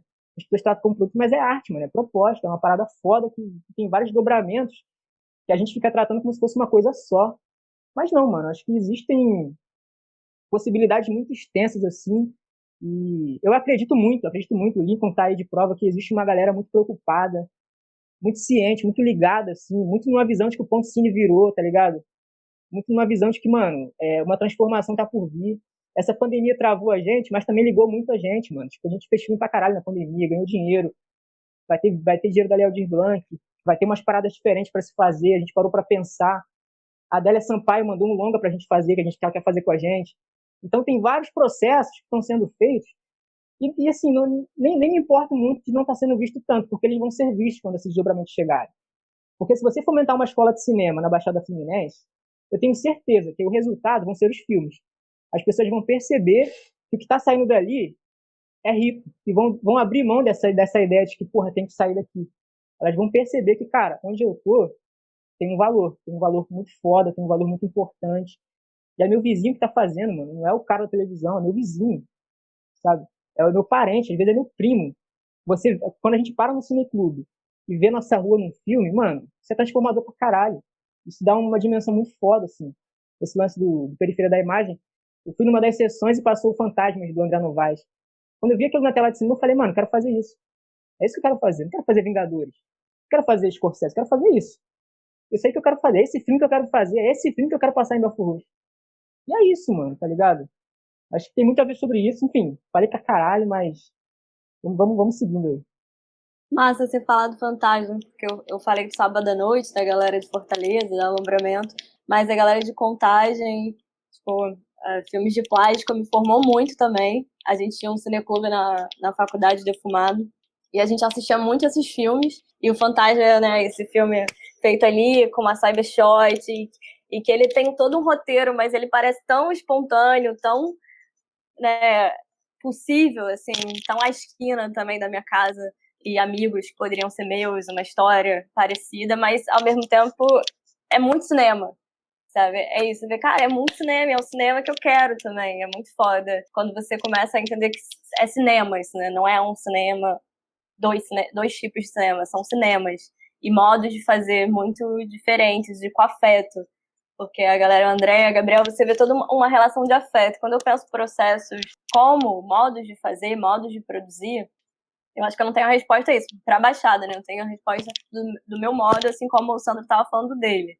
E a gente tenta buscar estruturas que não sejam hierárquicas, que não sejam relações verticais. Cada um vai estar numa função num filme, e eu posso estar numa função que eu vou estar numa direção, no outro filme eu posso estar numa assistência, no outro filme vai ter uma diferença, assim, essas transformações, e que não vão criar hierarquias entre a gente. Quando a gente está no set, a gente está no processo de colaboração, a gente está no processo de escuta, de troca, e a função, ela não cria esse lugar, assim, tipo, endeusado, né, o diretor, Deus. Não, o diretor é alguém que, e pra mim, quando eu acho que tem uma direção, sim. Eu sou uma pessoa que, assim, eu acho que a gente pode pensar outros modos, mas até onde eu vivencio o cinema, a direção, ela não é quem tem a centralidade da autoria. Assim, tipo, a pessoa que fez a direção de filme, não é que ela criou tudo e que tudo é da genialidade da cabeça dela. Mas, em geral, ela vai ter uma responsabilidade com um filme a longo prazo. Ela teve a anterior e ela vai ter depois no processo. Porque se você tem uma equipe de 15 pessoas, em geral, se a pessoa está fazendo foto, está fazendo som, ela vai conseguir fazer, às vezes, 20 filmes no ano. Normalmente, uma pessoa que está na direção, ela tem um tempo com o filme, de responsabilidade com aquele filme, que aquelas 15, em geral, não conseguem ter, porque tem outros processos. Então, acho que o diretor, ele tem menos a centralidade da autoria, mas a responsabilidade com o próprio filme. E aí, eu acho que isso pode ser partilhado, com certeza. A gente pode pensar essa descentralização, mas aí também a gente tem que pensar essa descentralização da responsabilidade, porque realmente o processo pré-produção, produção, circuito de edição, você criar o seu próprio circuito, porque um cineasta independente, ele cria o próprio circuito. Ele não tem nada dado. Por mais que o meu filme passe num festival de Tiradentes, circule em festivais renomados, se eu não criar um próprio circuito, se eu não, assim, me esforçar para criar uma cena, e não só em torno do filme que eu fiz, mas das questões que o filme está abordando, de toda o desejo que foi o processo daquele filme, isso não vai estar dado. Não vai ter um caminho, assim, tá aqui o seu caminho para você circular com o seu filme. Então, é muito tempo de dedicação, né? E eu acho que isso às vezes não acontece quando a gente fala da equipe inteira. Então, eu acho que o diretor, a direção tem essa responsabilidade. Eu vejo assim. E aí, nos meus processos, é muita troca. Eu gosto muito dos ensaios, eu gosto muito de pensar uma pré, de escutar a equipe, da equipe tá afinada com... E é isso que eu tô falando quando eu tô na direção, né, do processo. Tá afinada com o roteiro, sugerir coisas. O último filme que eu fiz, A Terra das Muitas Águas, que o Sandro estava no mesmo edital, o Lab Curta, ele foi um processo que ele surgiu na minha pesquisa, o desejo de fazer esse filme.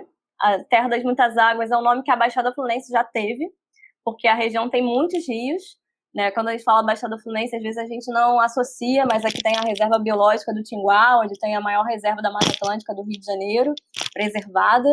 A gente tem o Parque Nacional de Nova Iguaçu, e, tipo, a reserva biológica ela fica entre Nova Iguaçu e Duque de Caxias, que a gente tem muitas paisagens naturais, reservas naturais aqui. E os rios têm uma importância enorme. Nova Iguaçu vem do Iguaçu, que é um rio, e que Iguaçu significa muitas águas. Então, esse mundo de águas, que é a Baixada Fluminense também, eu descobri isso no processo de pesquisa, quando eu estava no meu mestrado em Cultura e Territorialidades. E aí eu falei, cara, tem que fazer um filme sobre os rios. Porque, em geral, no meu caminho pela região, você vê valões, né? Ou você entende aquela água que tá com esgoto como um valão. Mas o foda, o mágico é que é um rio, continua sendo um rio e pode voltar a ser um rio como a gente imagina que é um rio. Sabe? Com cheiro de rio, com cor de rio, com fluidez de rio.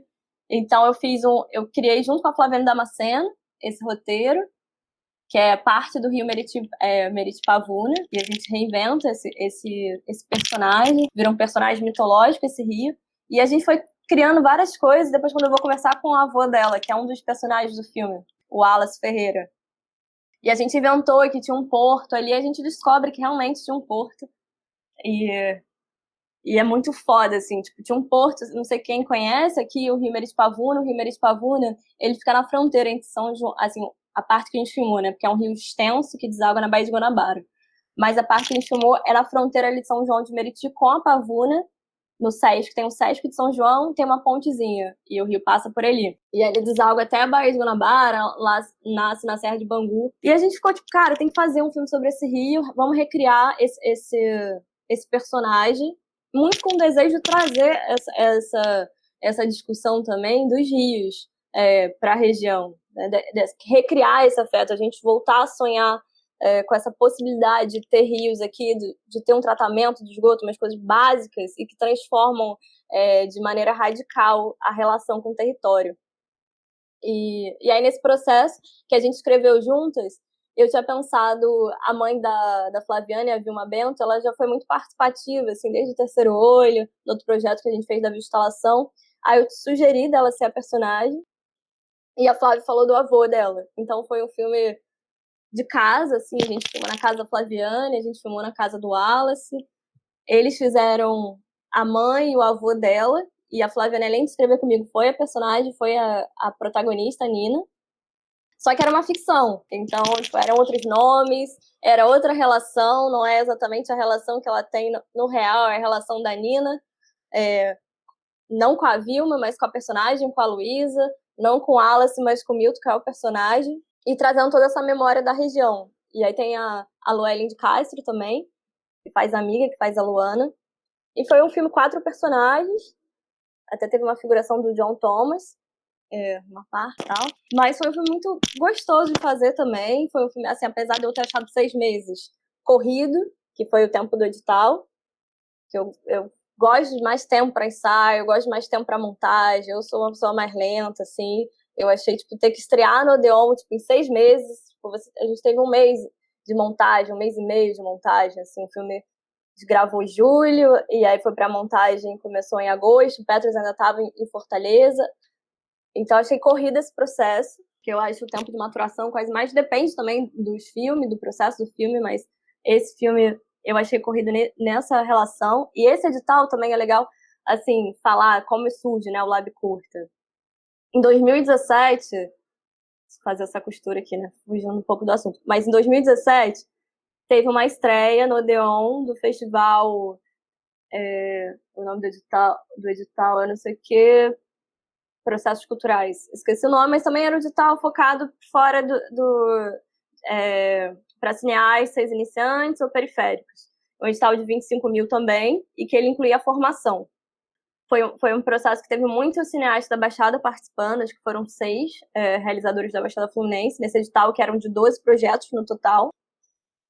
E aí, na estreia no Odeon, no próprio processo do edital, esses cineastas começaram a trocar, a gente começou a trocar para além de quem estava fazendo, estava com filme no edital, de quanto tipo, a gente tinha uma cena já muito grande e não existia um recurso para cá, não existia um edital e competir com a capital, com os produtores da capital, era muito desigual. Então, nessa estreia, no Odeon em 2017, teve um manifesto, Baixada Filme, a gente, né, imprime um cartaz enorme, um outdoor, assim, e leva o manifesto Baixada Filme, que é um manifesto pela territorialização de recurso. né? Tava ali, era uma cerimônia oficial, tinha secretário de cultura, todas essas pessoas, então tem esse manifesto. A partir disso, uma produtora da Baixada, Memory Audiovisual, que é de Belford Roxo, sim, era de Belford Roxo, acho que agora não está com sede em Belford Roxo, que é do Paulo China, da Rebeca Joviano, eles conseguem um edital em parceria com a Light, que é o Lab Curta. Aí é o primeiro edital do estado do Rio de Janeiro que tem um recorte territorial. E aí, nesse edital de 12 selecionados, 7 precisam ser da Baixada Fluminense. Esse edital acontece a primeira edição ano passado, em 2019, né? Ele é lançado no final de 2018, muito com essa repercussão, dessa demanda, dessa força da cena também, da gente ter se articulado, e essa articulação, ela foi ali no Odeon, ela gerou uma repercussão no jornal, a gente fez exposição sobre isso, sobre a nossa cena, sobre a necessidade de ter essa territorialização de recursos. Só que o que acontece? Apesar de tudo, né, ter sido até rápido uma resposta, de você ter um edital a partir dessa mobilização, foi um edital de 25 mil. É um edital de baixo orçamento quando a gente está pensando numa produção de curta-metragem. Você tem editais de Niterói, que é de 80 mil. Então, quando você vai fazer um edital de periferia, você faz um abaixo do orçamento.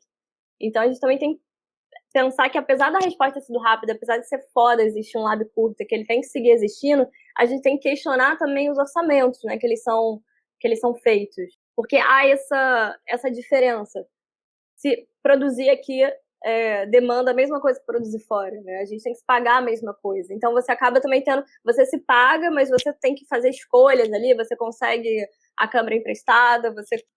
De alguma maneira, você está precarizando o seu trabalho também, quando você trabalha com um baixo orçamento, com uma equipe grande no estado do Rio de Janeiro. Porque por mais que a gente possa fazer no nosso rolê com pessoas próximas, o Rio de Janeiro, como um todo, circular no Rio de Janeiro é caro, assim. E é isso. Eu faço um cinema que ele circula aqui, né? Ele teve uma sessão aqui com o Terceiro Olho, que foi com Facção Feminista Cineclube, no calçadão de Nilópolis, foi foda, assim, deu 70 pessoas, mesmo com uma tela, com um holofote virado pra tela e tem momentos brancos, a galera embarcou, assim, na experiência sonora do filme. O filme tem um desenho de som massa, e a galera embarcou e vê, tipo, você tava vendo o calçadão e no calçadão. Foi uma experiência foda. Mas é isso, você não pode dar isso como a única opção. Você tem que ter um circuito forte, você tem que poder circular, ter condições de circular com o seu trabalho. Então, também eu sempre questiono esses editais que eles vêm com um baixo orçamento, que eles estão precarizando também a gente, eles estão olhando a gente como um profissional, um subprofissional, eles não estão valorizando a gente como um profissional do cinema que teria o mesmo edital, sabe? Tem edital do Ceará de 100 mil para curta-metragem. Porque se você bota na ponta do lápis o processo, todo o trabalhinho que você faz, não só ali no momento do set, mas cada trabalho que envolve, e você vai pagar todo mundo justo, você vai pagar cada pessoa que se envolver no processo, realmente custa, né? E então é importante a gente falar disso, destacar isso aqui nessa conversa. Agora, outra coisa que eu ia puxar foi o Mário fez esse comentário sobre o cinema de invenção, né? Eu não estava falando sobre a licenciatura realmente eu conheço pouco da UF, né? Eu estava fazendo a provocação quando eu falei de cinema de invenção foi do título aqui. Eu acho que a licenciatura, ela transformou muito o campus do cinema, ali o bacharelado contaminou, trouxe outras questões. É um processo realmente de deselitizar, eu acho, o cinema, pelo perfil, pelas questões, sabe? Por pensar o cinema e a educação como próximos, assim, né? Eu venho também trabalhando com cinema e educação, acho foda pra caramba. Não vejo como a gente não pensar uma coisa caminhando com a outra. Trabalhei com um projeto que é o Imagens em Movimento, não sei se alguém conhece, que é um projeto que existe no Rio já há 9 anos. Ele vem de uma parceria com a Cinémathèque Francesa, com a pedagogia francesa, que é a pedagogia do cinema do Alain Bergalá, mas na prática a gente tem total autonomia de se apropriar de outras questões, de dar a nossa aula com a maior liberdade, e a gente dá aula em escolas públicas do Rio de Janeiro. Assim, trabalhei ano passado, esse ano a gente ficou parado com o projeto. E aí nessa prática eu dei aula na Penha e no Meia. E é muito foda você criar essa relação com uma garotada de 12, 13 anos com o território. Porque o que o Sandro tá falando, dando esse exemplo dessa amiga dele, existe uma questão de autoestima com o território, existe uma questão de você não reconhecer o seu território como um lugar de criação, você não reconhecer o seu território como um lugar potente, você não vislumbrar possibilidades ali. É isso, para você viver ali, produzir e criar e tocar a sua vida naquele espaço, porque isso não é uma coisa individual, isso é uma coisa estrutural. Porque existe uma estrutura midiática, existe uma estrutura, como o mundo capitalista é formado, que nos quer levar para o centro, que nos faz... a Baixada Fluminense, por exemplo, né, ela, desde os anos 60, ela é tida como um território de extermínio, como um território de caveirões, como um território de violência, né, de carência, de ausência. Então, como isso repercute? Isso repercute em toda a população. A população aqui, por mais que ela seja feliz aqui e vai fazer o pagode, vai fazer o samba, e vai ter várias histórias de vida comuns, sabe, nos seus momentos felizes e tristes, quando ela para pensar, não, mas o meu lugar não presta. Aqui não tem lugar legal, aqui não é legal. Quando ela vai racionalizar esse discurso em relação ao espaço dela, ela não consegue pensar, a pipa no céu, que foda, né? Criança brincando na rua. Quando eu penso na minha experiência de Nilópolis, eu não tenho memória triste da minha infância aqui. Eu tenho memória de até os 12 anos brincar na rua, pique-pega, queimar, sabe? Soltar pipa, jogar bola, bolinha de gude. Essa foi minha experiência de infância, não era uma experiência associada à criminalidade, a tráfico, ou a ver essa violência no meu entorno aqui. Então, às vezes, a gente também... Só que depois, quando você vai para a adolescência e você começa a ver que não tem tal lugar, não tem tal coisa, e você começa a se deslocar, às vezes você até apaga essa experiência foda que você tem da infância, né? Então, eu percebi isso na minha trajetória e eu sei o quanto isso reverbera na população. Essa relação, se você olhar, abrir o jornal, você vê a televisão e você vê a Baixada sempre associada ao negativo, a Baixada Fluminense, mesmo quando tá falando sobre algo que é massa, tá falando apesar disso, tem isso. Sabe? É como se fosse um esforço enorme ter aquela cena. Ela é parte, assim. É claro que eles têm problemas estruturais aqui, mas eles não nos paralisam, como o Sandro falou, e não é de hoje.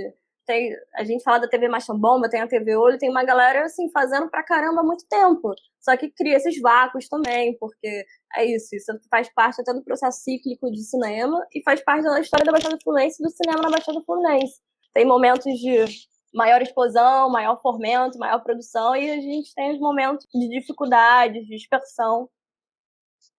Mas eu falei da questão da autoestima porque ela é uma coisa muito concreta e ela é muito definidora para essas escolhas, sabe? Você escolher estar aqui, produzir aqui, demanda um enfrentamento nisso. Isso não é um enfrentamento só individual.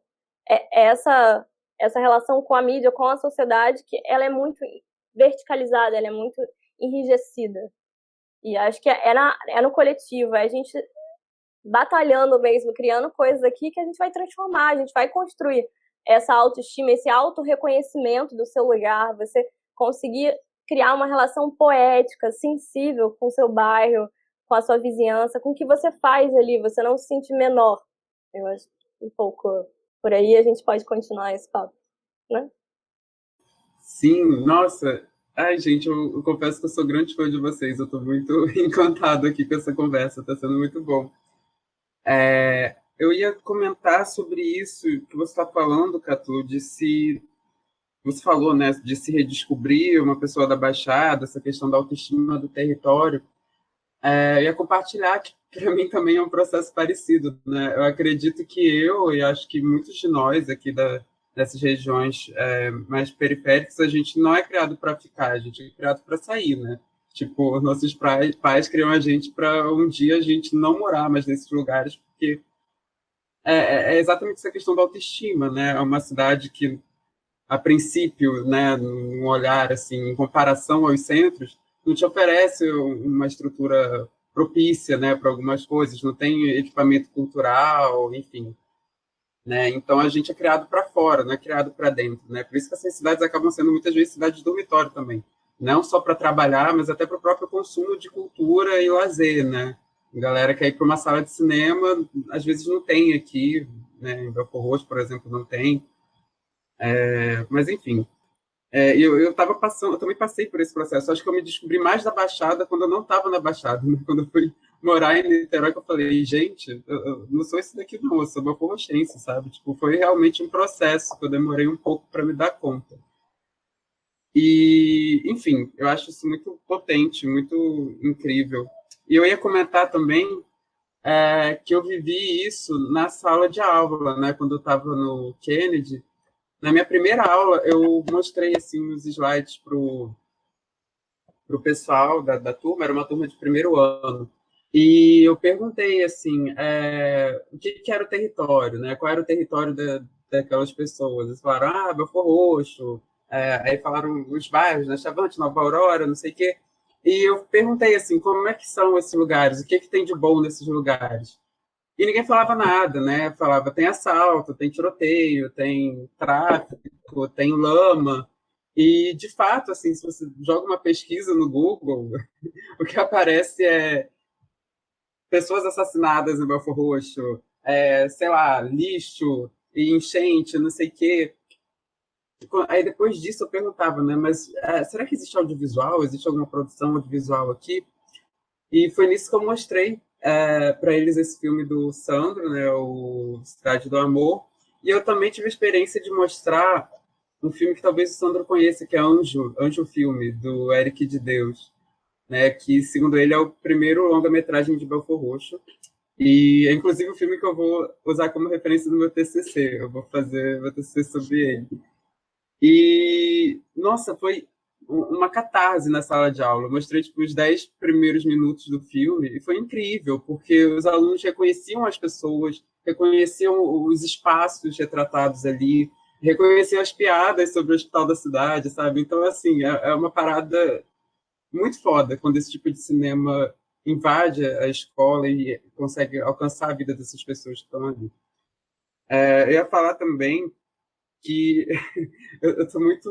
Tá sendo um turbilhão de emoções para mim aqui, esse encontro, porque eu acho que eu também estou um pouco nesse lugar de uma pessoa que quer muito se aproximar dessa produção do meu local, mas que, de algum modo, fui construído para estar fora, né? Foi isso que eu comentei antes. Então, eu vou para a UF para aprender cinema, sendo que eu podia ter, de alguma forma, descoberto isso aqui em Belford Roxo, né? Através do Sandro, através do Donana. Inclusive, o Donana, eu acho isso surreal. Eu só fui entrar em contato com o Donana ano passado. Eu fui lá fazer um curso e eu nem sabia como é que... E é, tipo, no bairro do lado da minha casa, sabe? É muito perto. Eu vou a pé pro Donana. Eu não sabia que existia. Não sabia que existia essa produção aqui. Eu só vou descobrir isso lá na UF, quando eu vejo que aquilo não tem nada a ver comigo, que eu começo a encontrar essas outras coisas que estão fora.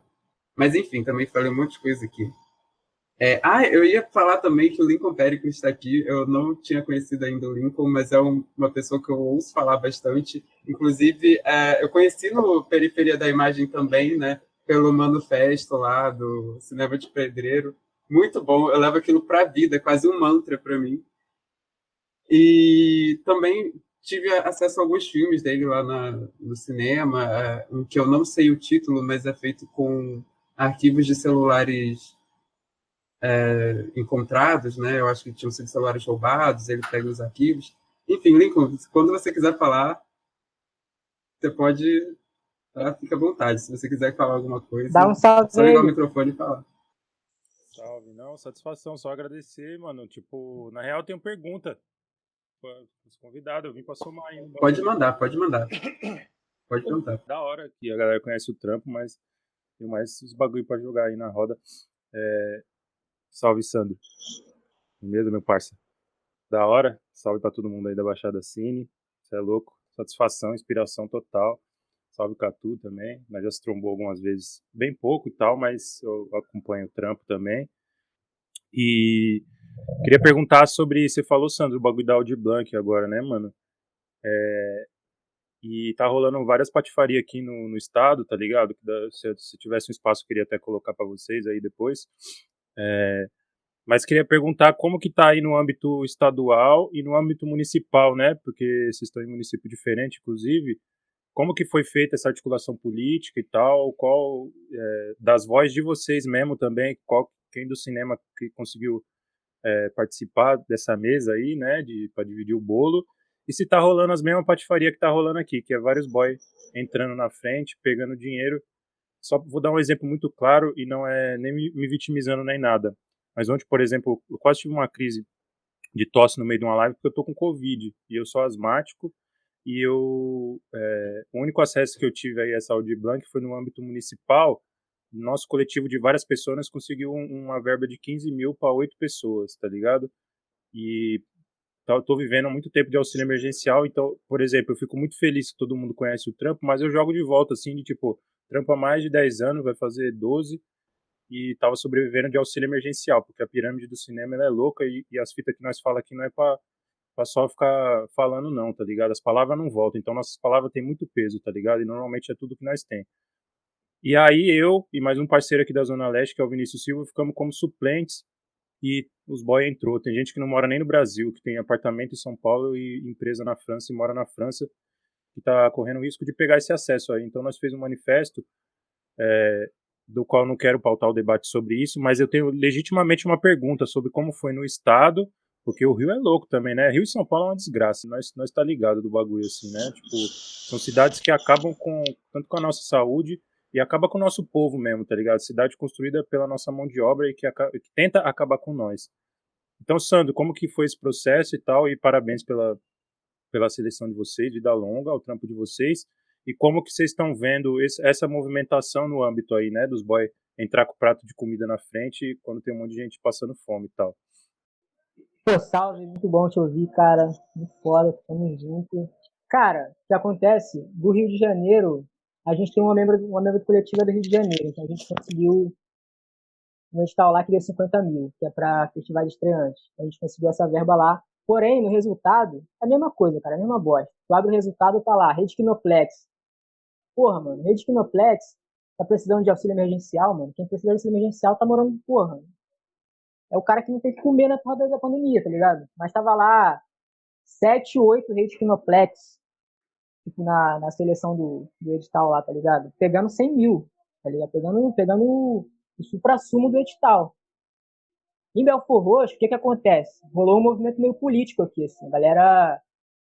A gente fez um grupo com os artistas mesmo, assim, porque tem um governo em Belford Roxo atualmente, o Matheus tá ligado nisso, que quer destruir a porra toda, caga pra cultura, que, enfim, tá destruindo patrimônio histórico, cultural da cidade pra caralho. Inclusive foi reeleito, é foda. Mas aí a gente entrou com um grupo de pessoas que aí a gente fundou o Fórum de Cultura da galera de Belford Roxo mesmo, e pressionou pra caralho, mano. Começou a chamar pra fazer live com o secretário de Cultura, chamou a galera pra debater. Teve um voto de quem ia receber o caralho. Mas assim, a gente conseguiu que praticamente todos os artistas ali do grupo fossem beneficiados. Não foi todos, porque a gente tá ligado que tem uma galera que não tem nem telefone pra ter acesso a essas paradas. A gente até tentou, tipo, teve parada presencial de levar a galera lá, mas a gente conseguiu tirar aí 80 mil, tá ligado? Dessa parada. Porque é um dinheiro que é nosso mesmo, é um dinheiro que a gente precisa. E realmente, é foda, eu vi tu falando ontem no Fórum BH sobre isso, né? Que aí ainda saiu no jornal que, contemplamos 2 pessoas negras, mas os outros 3 que eram contemplados era uma galera playboyzaça, né? Isso aí que ainda usam disso pra dar um discurso em favor deles, né? Tipo, olha, contemplamos tudo, só que na realidade não. Então o rolê mais ou menos que o que aconteceu que foi esse, cara. Teve uma parada muito política, de artistas que pensam uma parada muito séria, assim. A gente, inclusive, tá para acontecer a votação para o Conselheiro de Cultura da Baixada Fluminense. E tem o Belford Roxense de frente, que é o Will, que é o palhaço preto aqui de Belford Roxo. Então, assim, como eu falei, cara, felizmente, hoje, eu tô com pessoas que estão com esse pensamento muito, assim, de incomodar mesmo, tá ligado? Porque é muito foda. Se a Catu falou, isso é foda. A gente recebe 25 mil do edital pra gente se matar pra conseguir uma parada, sendo que 25 mil não é porra nenhuma, cara. Não é nada, tá ligado? O nosso filme do lado curta, a gente deu prioridade a pagar a galera do que investir em equipamento. Mas eu tô ligado bastante que teve muita gente que não se pagou. Fez o filme sem se pagar, sem receber nada. Deu tudo em equipamento, locação, caralho. Então acho que existe uma galera que tá tocando na ferida mesmo. Tem que chegar com o pé na porta e sem medo. Eles têm que temer a gente, cara. Tipo, quando a gente tem essa união, esse concílio de galera séria, a gente fundou um conselho de cultura com voto sério, fazendo reunião, pressionando, saindo em jornal. Casa Fluminense ajudou pra caralho nisso, né? A gente falou, ó, tá rolando uma sujeira aqui, ó, joga pro Jornal Nacional. Aí jogaram também, então aconteceu um movimento que essa parada da pandemia beneficiou pra caralho, que rolou essa união que, mano, acho que foi 3 milhões pra Belford Roxo. Belford Roxo nunca recebeu nada parecido. Então a galera meio que acordou, não, esse dinheiro aí tem que ser nosso. Tanto que aqui em Belford Roxo não tem nada cultural, a não ser o Donano, assim, então A gente ficou com medo, falou, cara, esse dinheiro vai tudo para pastor, vai tudo para a igreja. Eles têm direito também, tava lá no inciso lá que bagulho de religião também tinha direito, né? Mas ia tudo para eles, assim. E aí a gente chegou, fez um grupo mesmo foda, assim, de gente muito cascuda, muito velha, assim, da Baixada Fluminense, que chegou e falou, ó, peraí, mano, isso aqui tá errado, vamos organizar direitinho, que a gente tem direito de várias coisas aqui. Então, assim, até agora, aconteceu, o dinheiro não caiu ainda, mas já tá no processo, já tá assinado, a conta bancária já tá só esperando cair.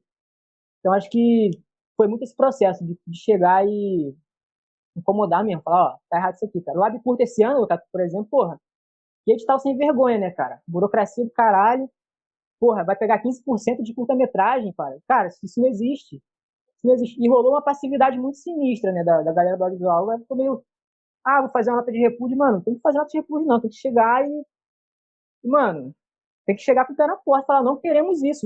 Esse edital, esse Lab Curto esse ano não contempla a Baixada Fluminense. É bom que as pessoas saibam disso. Ele não contempla o baixadense. Ele contempla uma casta muito específica de pessoas. Não contempla o baixadense.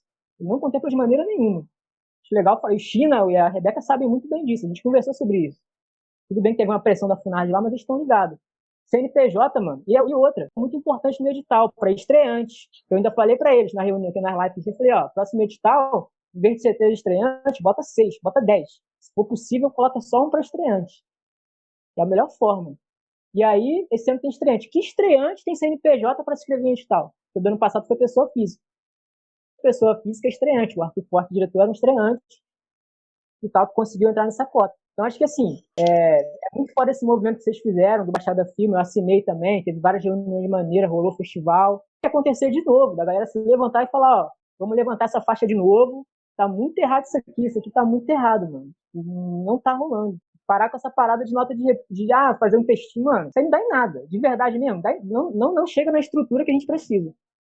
E não chega mesmo. Tem galera que, porra, fazer um texto, vamos colocar lá, a gente vai esperar a resposta. Cara, é foda. Mas o pior de tudo ainda é que tem gente que legitima. Tem uma galera baixadense que fala, não, vou me inscrever porque eu tô precisando. Ou seja, igual você falou, editais do Ceará, o Gramado esse ano teve 2 times da Baixada, o Blackout e o Lanzinha Gomeia. O vencedor de Gramado é um edital de Pernambuco, que dá 120 mil para ficção, para animação, 100 mil para ficção e 80 para documentário. Pra gente é 25 para qualquer merda. Só pra igual com essas pessoas. Então, assim, tem uma discrepância aí que precisa ser discutida. Aqui em Lopes, a história é um pouco mais triste, assim. Existiu esse fórum, que o Sandro falou, foi um fórum que conseguiu organizar, né, num grupo do WhatsApp. Tentou organizar a Baixada como um todo, então os 13 municípios e artistas, fazedores da cultura como um todo, porque já se sabia que teria muito mequetrefismo, né? Teria muitos jeitos de corromper esse edital para ele chegar na população, para ele chegar nos artistas, nos fazedores culturais.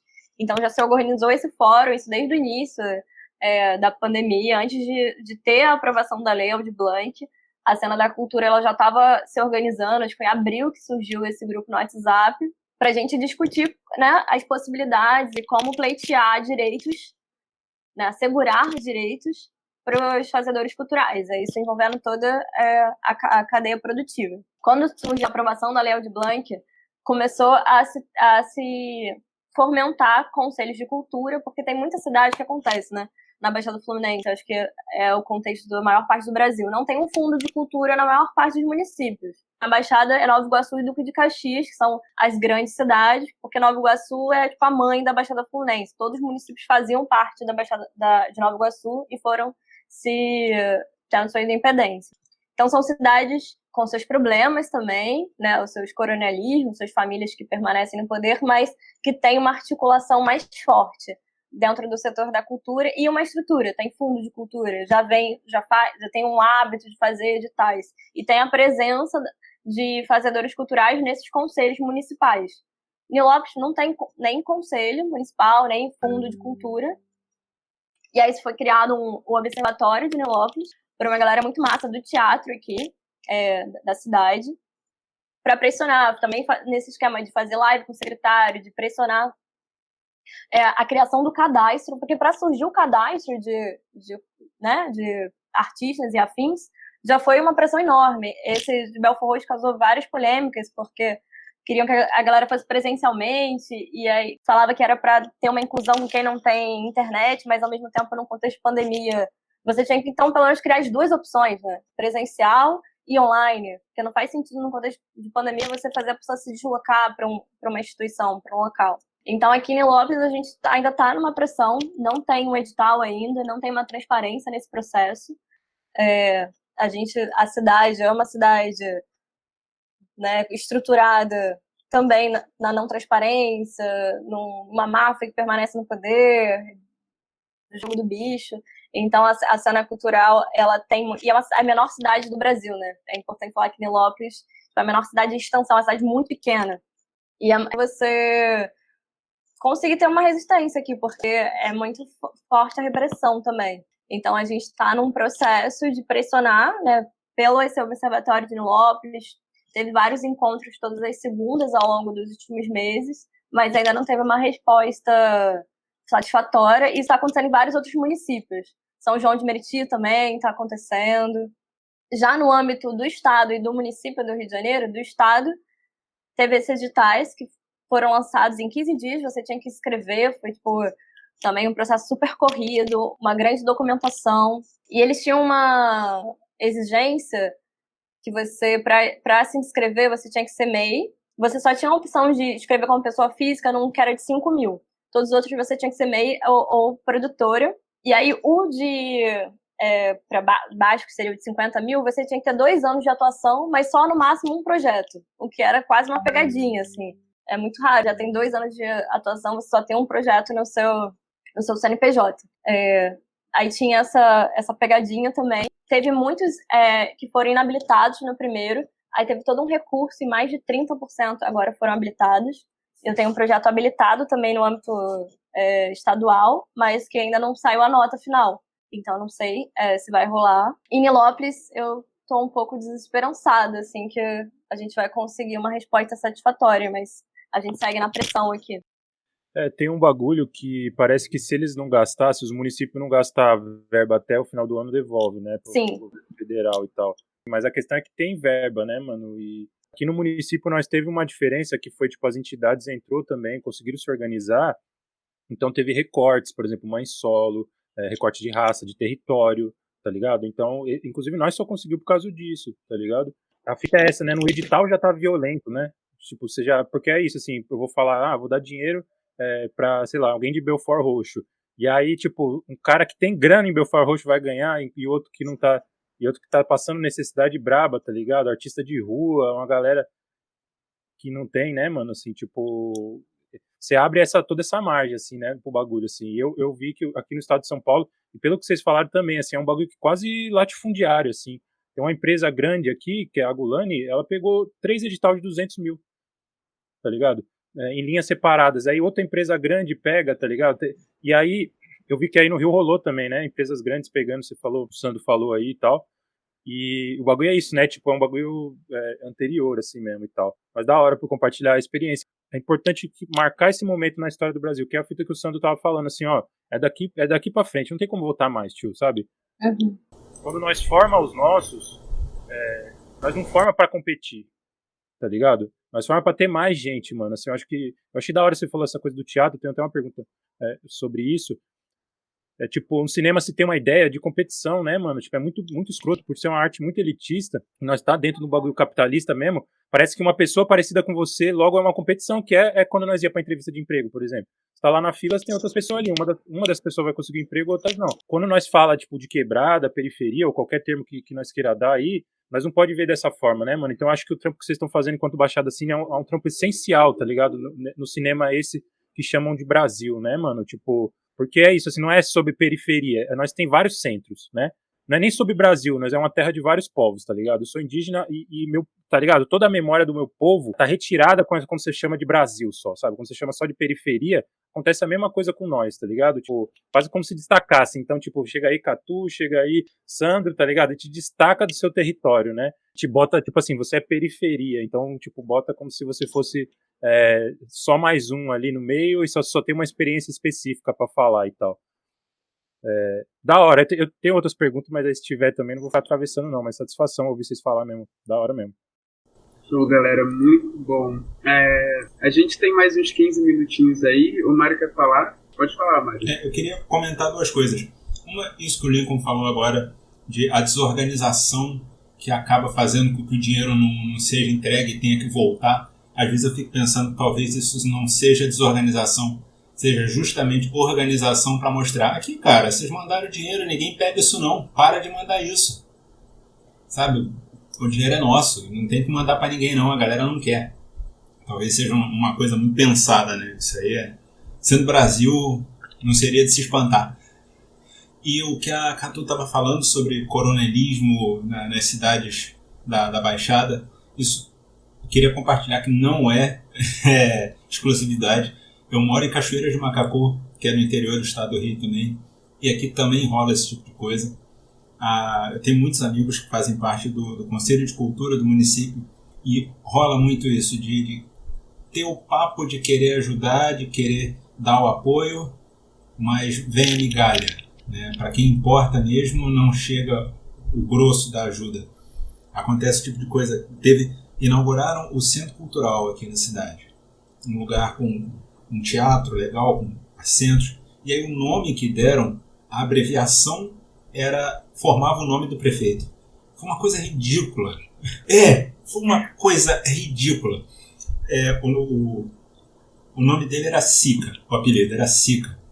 Aí botaram, era Centro Intereducacional de Cultura e Arte, né, para formar o SICA. E aí o letreiro tinha um C, as iniciais eram de todo tamanho e o resto pequenininho. Então quem estava de longe só lia SICA. Foi ridículo aquilo. Precisou, infelizmente, morreu um artista aqui de Cachoeiras. Aí o pessoal fala, gente, vamos homenagear ele? Vamos. Tira o SICA, troca aquela merda. E aí trocaram o nome do lugar. Então, aqui acontece também, a gente fica muito triste com isso. É uma luta para tentar fazer alguma coisa, ter um equipamento cultural, e quando vem torto, vem enviesado. É uma luta dura também aqui. Queria fazer um comentário. Eu estava no Viradão Suburbano, que aconteceu semana passada, e o Léo falou uma parada muito foda, assim, da gente. Tem a ver com o que o Felipe falou, tipo, de periferia, né? Ele falou, cara, o meu centro é aqui. Eu não tô na margem de nada. Isso aqui é meu centro, mano. A periferia pra mim é o centro, tá ligado? E ele falou que é muito sobre isso, né? E, cara, e as pessoas ficam chocadas, né? Eu peguei muito isso dele, de, porra, eu como bem onde eu moro, eu tenho meus entretenimentos aqui, meu lazer, da minha forma, cara, tu deu um exemplo lindo, soltar pipa, mano. Tipo, isso é lindo, você ter isso onde você mora é uma parada você tem que valorizar, né? Não, aqui pra gente é uma coisa normal, sabe? Mas é isso, assim, isso aqui é o nosso centro, pô. Se a gente não valorizar o que a gente tem aqui, não tem, mano. Isso é muito foda. Tipo, a gente convida a galera, pô, passa um filme do Alfa Roxo. Pô, não vou, é muito perigoso, muito longe, caralho. Tô ocupado. Aí você fala, pô, passa um filme no Odeon. Mano, o cara cancela o casamento pra ir lá, tá ligado? O cara valoriza de maneira absurda, assim. Não, eu ia casar, mas vou lá passar um filme no centro. Pra mim ser legitimado, tá ligado? Isso é foda, tipo. Aí eu pergunto pro cara que eu venho convidar pra essa frente, você já veio, meu Roxo? Pô, nunca fui, mas eu ouvi falar que é muito perigoso. Ou seja, você nem tá aqui, mano. Aí você pega histórico de violência mesmo, é porque aqui a mídia só foca nisso. A gente perdeu um grande cineasta recentemente no centro. A gente tá ligado que esse cineasta que a gente perdeu lá no centro, ele não morreu na Baixada Fluminense, não. E é sobre isso, mano. Tipo, a galera tem essa parada que acaba desvalorizando o nosso próprio território. Perguntar, ô Sandro, pra você diretamente, irmão. Você falou essa coisa do teatro, achei foda, mano, saber dessa informação. E eu sempre tenho a impressão que nossos filmes e o nosso movimento mesmo de cinema, ele tá muito mais conectado com os saraus, com a poesia nossa de Quebrada, com esse teatro popular também de Quebrada, tá ligado? Com a movimentação mesmo, com essa cultura de Quebrada, com soltar pipa, tá ligado? Com essas manufatura. E aí, queria saber primeiro da sua experiência de teatro, se era como ator ou não, e o que vocês vê, assim, vocês trazendo isso pro trampo de vocês, tá ligado? Porque eu acho que é muito, muito único também do bagulho que vocês estão produzindo enquanto Baixada Cine, assim, tipo, é um bagulho que vocês já, porra, já vestiram a camisa do cinema de pedreiro, eu tô chamando de cinema de mutirão, que nós tá ligado o que significa, né? Tipo, levantar um espaço, uma casa.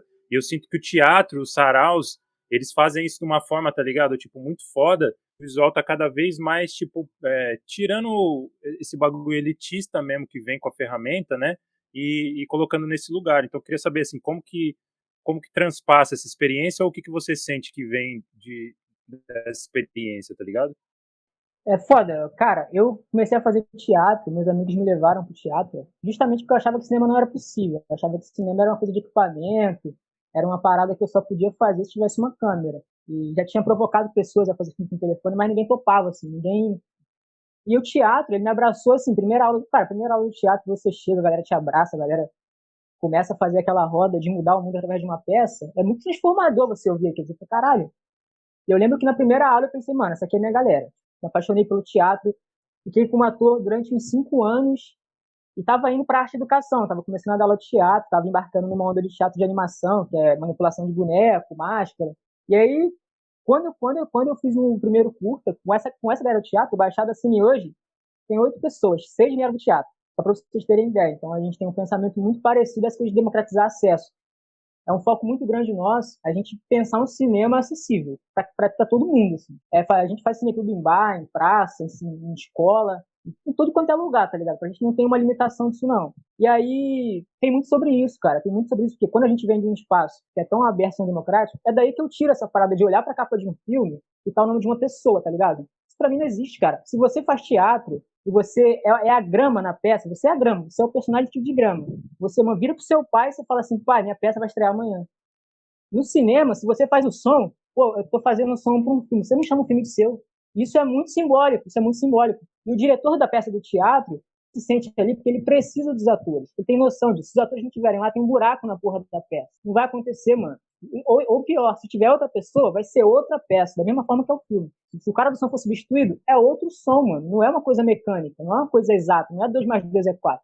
São propostas artísticas, né?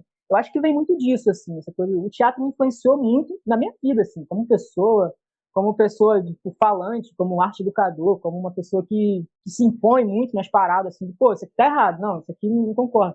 Porque eu venho de uma formação disso, de se questionar muito mesmo, assim, de pensar uma parada, tipo assim, quando eu falo isso de nome tá na capa do filme, o nome de uma pessoa, o cara fala, mas isso é coisa da indústria. Eu falo, mano, cadê a indústria? Quem é a indústria? É uma pessoa, é uma personalidade? Ela se importa com o que eu penso?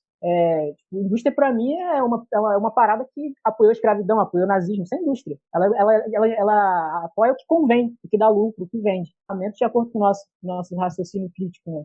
Então é muito sobre isso, assim, é muito sobre a gente pensar um pouco sobre o que a gente tem direito também. Quando eu estou no set, essa coisa da direção, eu acho muito massa porque são duas coisas que podem coexistir. A Catu tem uma visão de direção, eu tenho outra. Eu não vou deslegitimar dela, mas o que acontece é que a indústria deslegitima as nossas. Ela fala que isso aqui que é o certo, isso aqui que a gente faz tá errado. Porra, o nosso filme do Abicurta que a gente dirigiu foi o Arthur. O Arthur nem telefone tem, cara. Ele só aparecia no set para fazer a direção. Ele nem escreveu o filme em nenhum festival. A gente ficou responsável. Então, é uma proposta de direção. Ele falou uma parada que foi muito simbólica. Quando a gente estreou o filme, eu falei assim, Arthur, vamos escrever em festival e tal. Ele falou, cara, eu só quero que esse filme passe no Cineclube de Belfort Roxo. Quero que esse filme passe aqui e para mim vai ser uma grande satisfação ter esse filme sendo exibido no nosso Cineclube. Se isso acontecer, tá ótimo. E é sobre isso. Não é sobre alguém influenciar ele a ter uma pretensão. A pretensão dele é essa, mano. Acabou. A pretensão dele é soltar pipa na quebrada dele. Então essa é a pretensão dele. Tipo, não tem uma coisa muito ambiciosa. Porque a gente é muito induzido, né? Pô, você tem que fazer um curta para fazer um longa. Mano, você tem que fazer o que você quer, cara. Você tem que fazer o que você tá proposto a fazer, tá disposto a fazer. Tem muito a ver sobre isso. Pegar um gancho. Quer falar, Matheus, antes? Não, eu ia te puxar mesmo, porque eu lembro que você comentou alguma coisa sobre teatro também, né? Que você também participou de teatro antes. Eu ia perguntar sobre isso. Essa foi uma experiência bem pontual, quando eu tinha 8 anos. Foi massa, mas eu não segui. Mas é quando eu encontro as atrizes do teatro, né? A Flaviane, Joane e Fernanda. E a gente começa um processo. Também foi bem horizontal. E o teatro vem delas, assim, né? Mas acho que é no sarau que eu vejo o cinema contaminado com essas outras artes. É a minha experiência em sarau, em circular, em apresentar um filme na praça, em exibir filme na praça também, né? Pensar esse cinema expandido para além da sala de cinema, que eu vou repensando a minha relação com o cinema. E o Sandro falou, eu acho que tem várias formas, né? Eu quero pegar um gancho com o Felipe, mandar melhoras. Ele falou que tá com Covid, vai passar, se cuida, inhame, suco de laranja, muita água, é isso. Porque eu acho que a gente tem que muito pensar o autocuidado, é isso. A gente tá falando de várias coisas, mas a gente tem que pensar como continuar fazendo essas coisas, como continuar fazendo daqui a 30 anos. Caso a gente queira, eu quero assim, seguir a minha vida fazendo cinema, e eu quero ter filhos, eu quero, sabe, sustentar meus filhos, eu quero ter uma autonomia financeira. Então acho que a gente tem que pensar as coisas muito costuradas, né? Como a gente costurar ao longo da nossa trajetória uma possibilidade de cinema que vai realmente não só pagar os nossos filmes, mas nos sustentar enquanto profissionais dessa área. O Lincoln está falando, ele vem de uma experiência de 10 anos de trabalho nessa área e está no momento dependente do auxílio. É preciso criar, a gente naturalizou a precarização da nossa área, assim, porque quem fazia cinema 50 anos atrás no Brasil, né, não ser CLT, não fazia muita diferença, né, era um cinema que era feito por uma classe média, mesmo um cinema de vanguarda ali, de invenção, que não estava interessado nas questões industriais necessariamente, estava rompendo na estética, mas não estava se organizando para pensar como se sustentar daquilo, porque já tinha propriedade, né, o cinema de herdeiros que a gente vem chamando. Então, hoje em dia, me interessa muito pensar a forma de como eu vou seguir me sustentando com o cinema. Não só para fazer um filme, mas a longo prazo, porque a gente não fica fazendo filme todo dia, sabe? A gente tem que ter uma organização profissional de reinventar sindicatos ou novos meios de organização que nos coloque com direitos, que nos assegurem direitos profissionais. Então, eu acho que vai ter várias formas, vai ter pessoas que, né, eu acho que é mais do que ambição. Quando eu falo que a gente, né, se organizar e tá disputando esse espaço, não é uma questão só de ambição, é uma questão realmente de necessidade.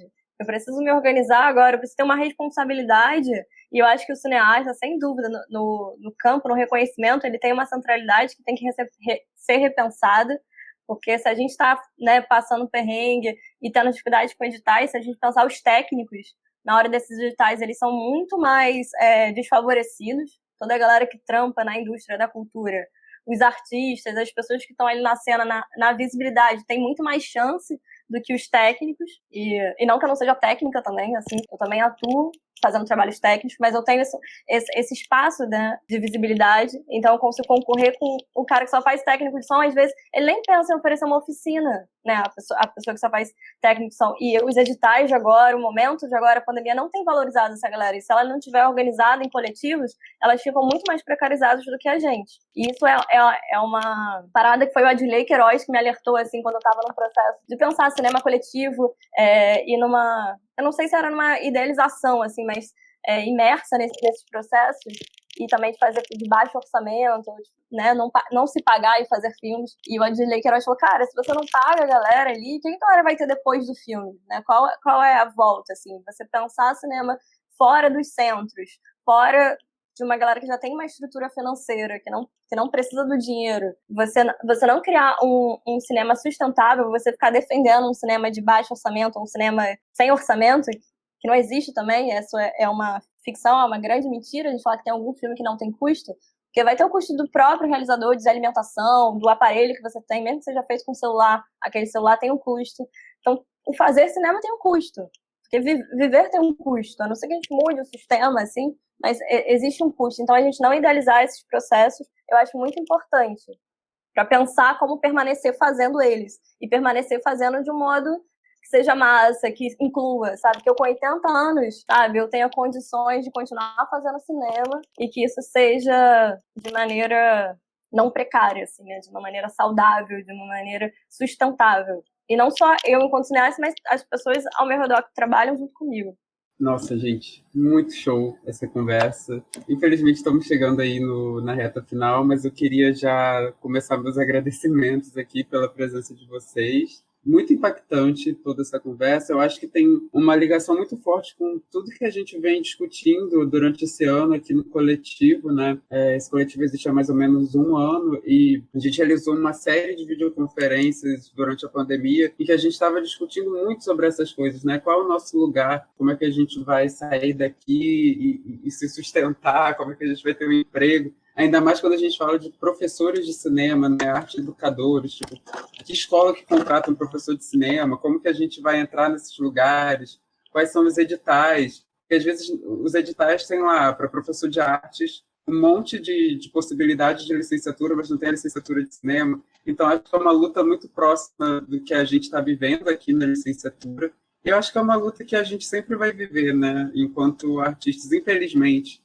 A gente vai, enquanto formos artistas, a gente vai estar lutando por isso. E, enfim, eu fico muito feliz de a gente estar fazendo essa ponte. Eu acho que o maior ganho aqui desse encontro é a gente se conhecer, a gente poder estar junto e começar a trabalhar, sabe? Tipo, eu estou muito afim de mandar mensagem para o Sandro e falar, Sandro, me chama para fazer alguma coisa em Belfort Roxo. Vamos tomar um litrão e falar de cinema, sabe? Catu também, Neópolis é aqui pertinho, sabe? Eu vou muito fácil. Me chamem que eu topo fazer tudo. E é isso, assim, muito obrigado pela presença de vocês, Catu, Sandro, Lincoln, melhoras, se cuida, cara. Todo mundo aqui da licenciatura que colou, quem não é também. E agora eu vou passar a palavra para vocês agradecerem também e falarem o que vocês quiserem deixar aí.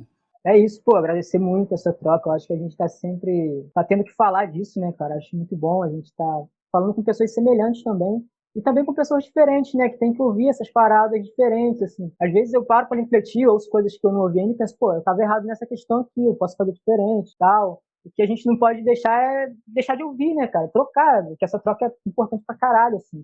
A troca que eu tive com o Lincoln lá no Periferia da Imagem, pô, me acrescentou pra caralho, ele tá ligado? Que a gente adotou o cinema de pedreiro. Porra, a gente literalmente teve uma troca assim muito de, pô, me identifiquei muito com esse trabalho, quero fazer esse trabalho também, sabe? Tudo que eu, uma prática que eu não falei, eu queria falar isso, tudo que eu tive de teatro, toda a formação que eu tive em Belfort Roxo, até o Periferia da Imagem do Caixa Cultural, tudo que eu tive na vida foi de graça. Toda a formação que eu tive na vida foi de graça, toda, absolutamente toda foi de graça. Então eu tenho o dever de passar isso pra galera também, tá ligado? Eu me sinto no dever de chegar em Belfort Roxo e oferecer a mesma coisa. É o mesmo curso, caralho, é isso. Não é uma parada que eu tive um privilégio do caralho de ter tido esse acesso, assim, né? Porra, de chegar pro seu.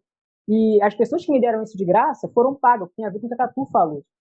Que elas estavam recebendo para fazer esse trabalho de acessibilidade, tá ligado? De, porra, o Lincoln lá no Periferia da Imagem, a gente saiu pra comer parada com o dinheiro do edital, mano. Isso pra mim foi muito simbólico, assim. Pô, a gente saiu do curso, pô, vamos dar um rolezão na praia, bora. Vocês pagaram o lanche com o dinheiro da parada. Então, assim, a gente deu comida pros caras, para o pessoal de rua, né, que sobrou vaga.